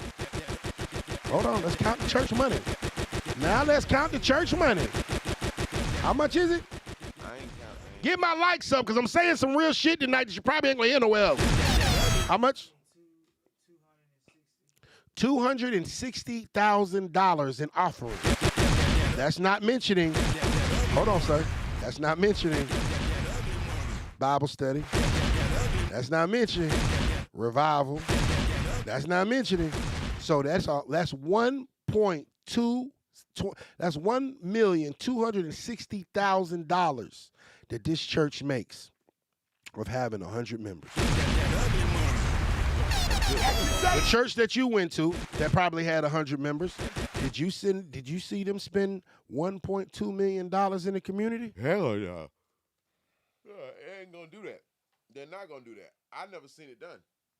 I've never noticed it. That's why I just asked, what do they do with the money? Because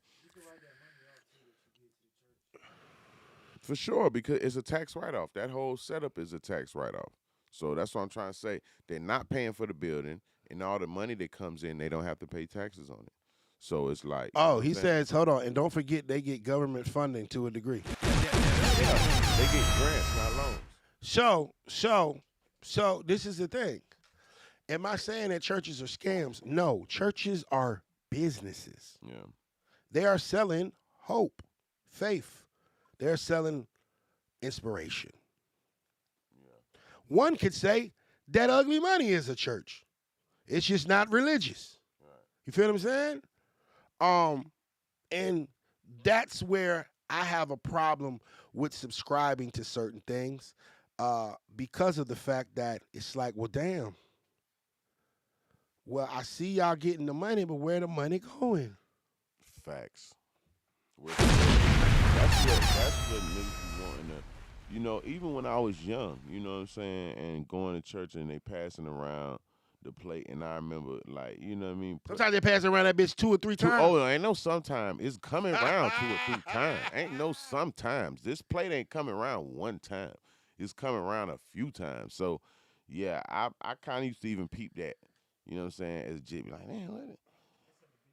You know what I'm saying? They just coming with it, and I'm like, damn, what they doing? What They got the what church they doing offering. With the money. You Then know they what got I'm the saying? Like, then they what got the happens hold when on. They got a take church this in the back offering right now. Then they got the pastor's All offering. cash too. Then they got the choir offering. Then they got the usher offering. They got like 4 different offerings. Boy, by the time you would have been that motherfucking club, boy, you tapped the fuck out. Them niggas gave you a goddamn a shot of grape juice and a stale cracker. Oh, man. You know what I'm saying? That shit different. It's just like, man. That shit different. I rock with God the way I rock with God. I don't gotta give 10% of my earnings to this person's church. Right. These walls that was built by another man. And him saying that my money that I worked hard for that I'm giving to him is I'm giving to God. Well, let me give it to God myself. Let me cut you out of it. Let me go ahead and, hey, God, let me know the address. Send me your Cash App, God. I'll send it. Send me your Cash App, send me your Zelle, send me your PayPal, your Venmo, God, and I'm gonna send it. But I don't need this slick back nigga goddamn telling me the goddamn he gonna give it to me. Nah, I ain't gonna lie, I didn't really look at it like that, the way you put it, but it does have a scammer vibe to it because, you know, all that leftover money, you know, the pastor, he gonna tell you he gotta pay for his house too. He got to pay for his car. For sure. He got to pay for his. And I agree. I'm not saying that he's wrong for getting paid. You know, they have always told me that I am going to be a pastor one day. And I say, well, a lot of things are going to have to change in the church. Because first and foremost, I'm going to get paid. And I'm not going to be hiding it. Yes, I'm going to be paid. You know what I'm saying? But at the same time, okay, listen, Pastor Nietzsche need $1 million a year. All right, cool. Now we got $260,000 left. Yeah. What are we doing with it? Well. And it better be seen. You feel what I'm saying? It better be seen of exactly what we're doing. These churches trips, these kids that we putting in college, the good of the community that we're doing. The people, these single mothers that we giving household, because, you know, these single mothers that we giving houses. Now I will give my church credit. My church had 3 little houses that they had on the church grounds. And they used to let members stay in there whenever they got, like when women get kicked out and get sent back to the apartment. They let them stay in the church house. And then we had this one little family, they never could get it together. They stayed there forever. You know what I'm saying? Back to the church house. Yeah, they used to go to church. Hey, send them back to the church house. Remix. You know what I'm saying? Remix. But yeah, man, it's just like, I just don't, and maybe this is my moral compass, I just don't want to mislead people. Yeah. You know what I'm saying? Yeah. Like if I can't tell you what I'm making, I gotta hide it. Yeah. You know what I'm saying? I gotta call it something else. It's finesse. Come on, man. Yeah, it's a business, dog. And I ain't gonna That's lie. why you got so many different denominations. You make me want to open a church right now. It's a social club. You know what I'm saying? It's a club. Yeah. Think about it. It's got high school vibes. It's the same thing. Dressing. Speakers there. You got entertainment. You know what I'm saying? The pastor is the DJ. The music, that's the choir. Instead of communion wine, you're drinking Hennessy. You go there to socialize. Yeah, man. They don't gonna like me, bro. They ain't gonna like me. They ain't gonna like me, bro. Like, cause it's just, I just call it like I see it. Like, and I'm not, hey pimp, the church was bought by the government. Government bought the church to stop backbone of our community leaders come from the black church in the 60s. That's why they are nonprofit. Hey. You book like Preacher up New York played that last for 90,000, and that's why they ran up in his church and robbed him, because the devil was trying to play God. Amen. Yeah, man. With that, though. Yeah, God send me the cash up. Yeah. I send you 10% for sure. The moment, you know what I'm saying, you show me the scripture where God cash up at, and I send it. But I ain't giving these slick back niggas no goddamn none of my money, man. Hell no. When half of y'all fucking half the deaconesses anyway. Nah, I'm cool. I'm straight, bro. I'm been a goddamn put some paws on y'all niggas, man. Got my 10,000. Hey, man, we done had a great show tonight, man. I appreciate everybody for tuning in. Appreciate you for stopping by, Biz. Appreciate you, sir. Appreciate standing, man. Appreciate Miss Keisha for on the check-in.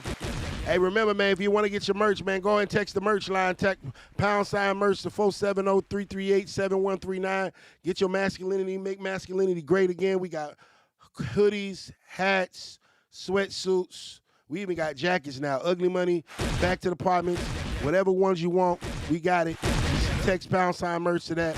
And, of course, the Ugly Money Tour is coming very, very soon. Biz, let them know where to follow you before we get out of here. BIZZ, just chill. One word, no spaces, no underscores. BIZZ, just chill. You can find me on all platforms. Salute to all of my triggers across the country. We appreciate y'all next week. Brand new episode of Trigger Alert. Y'all stay tuned. We in this bitch. There it is. Remember, the bigger the dream, the bigger the rich, the bigger the payoff. It's been the Ugly Money Podcast. It's that ugly money.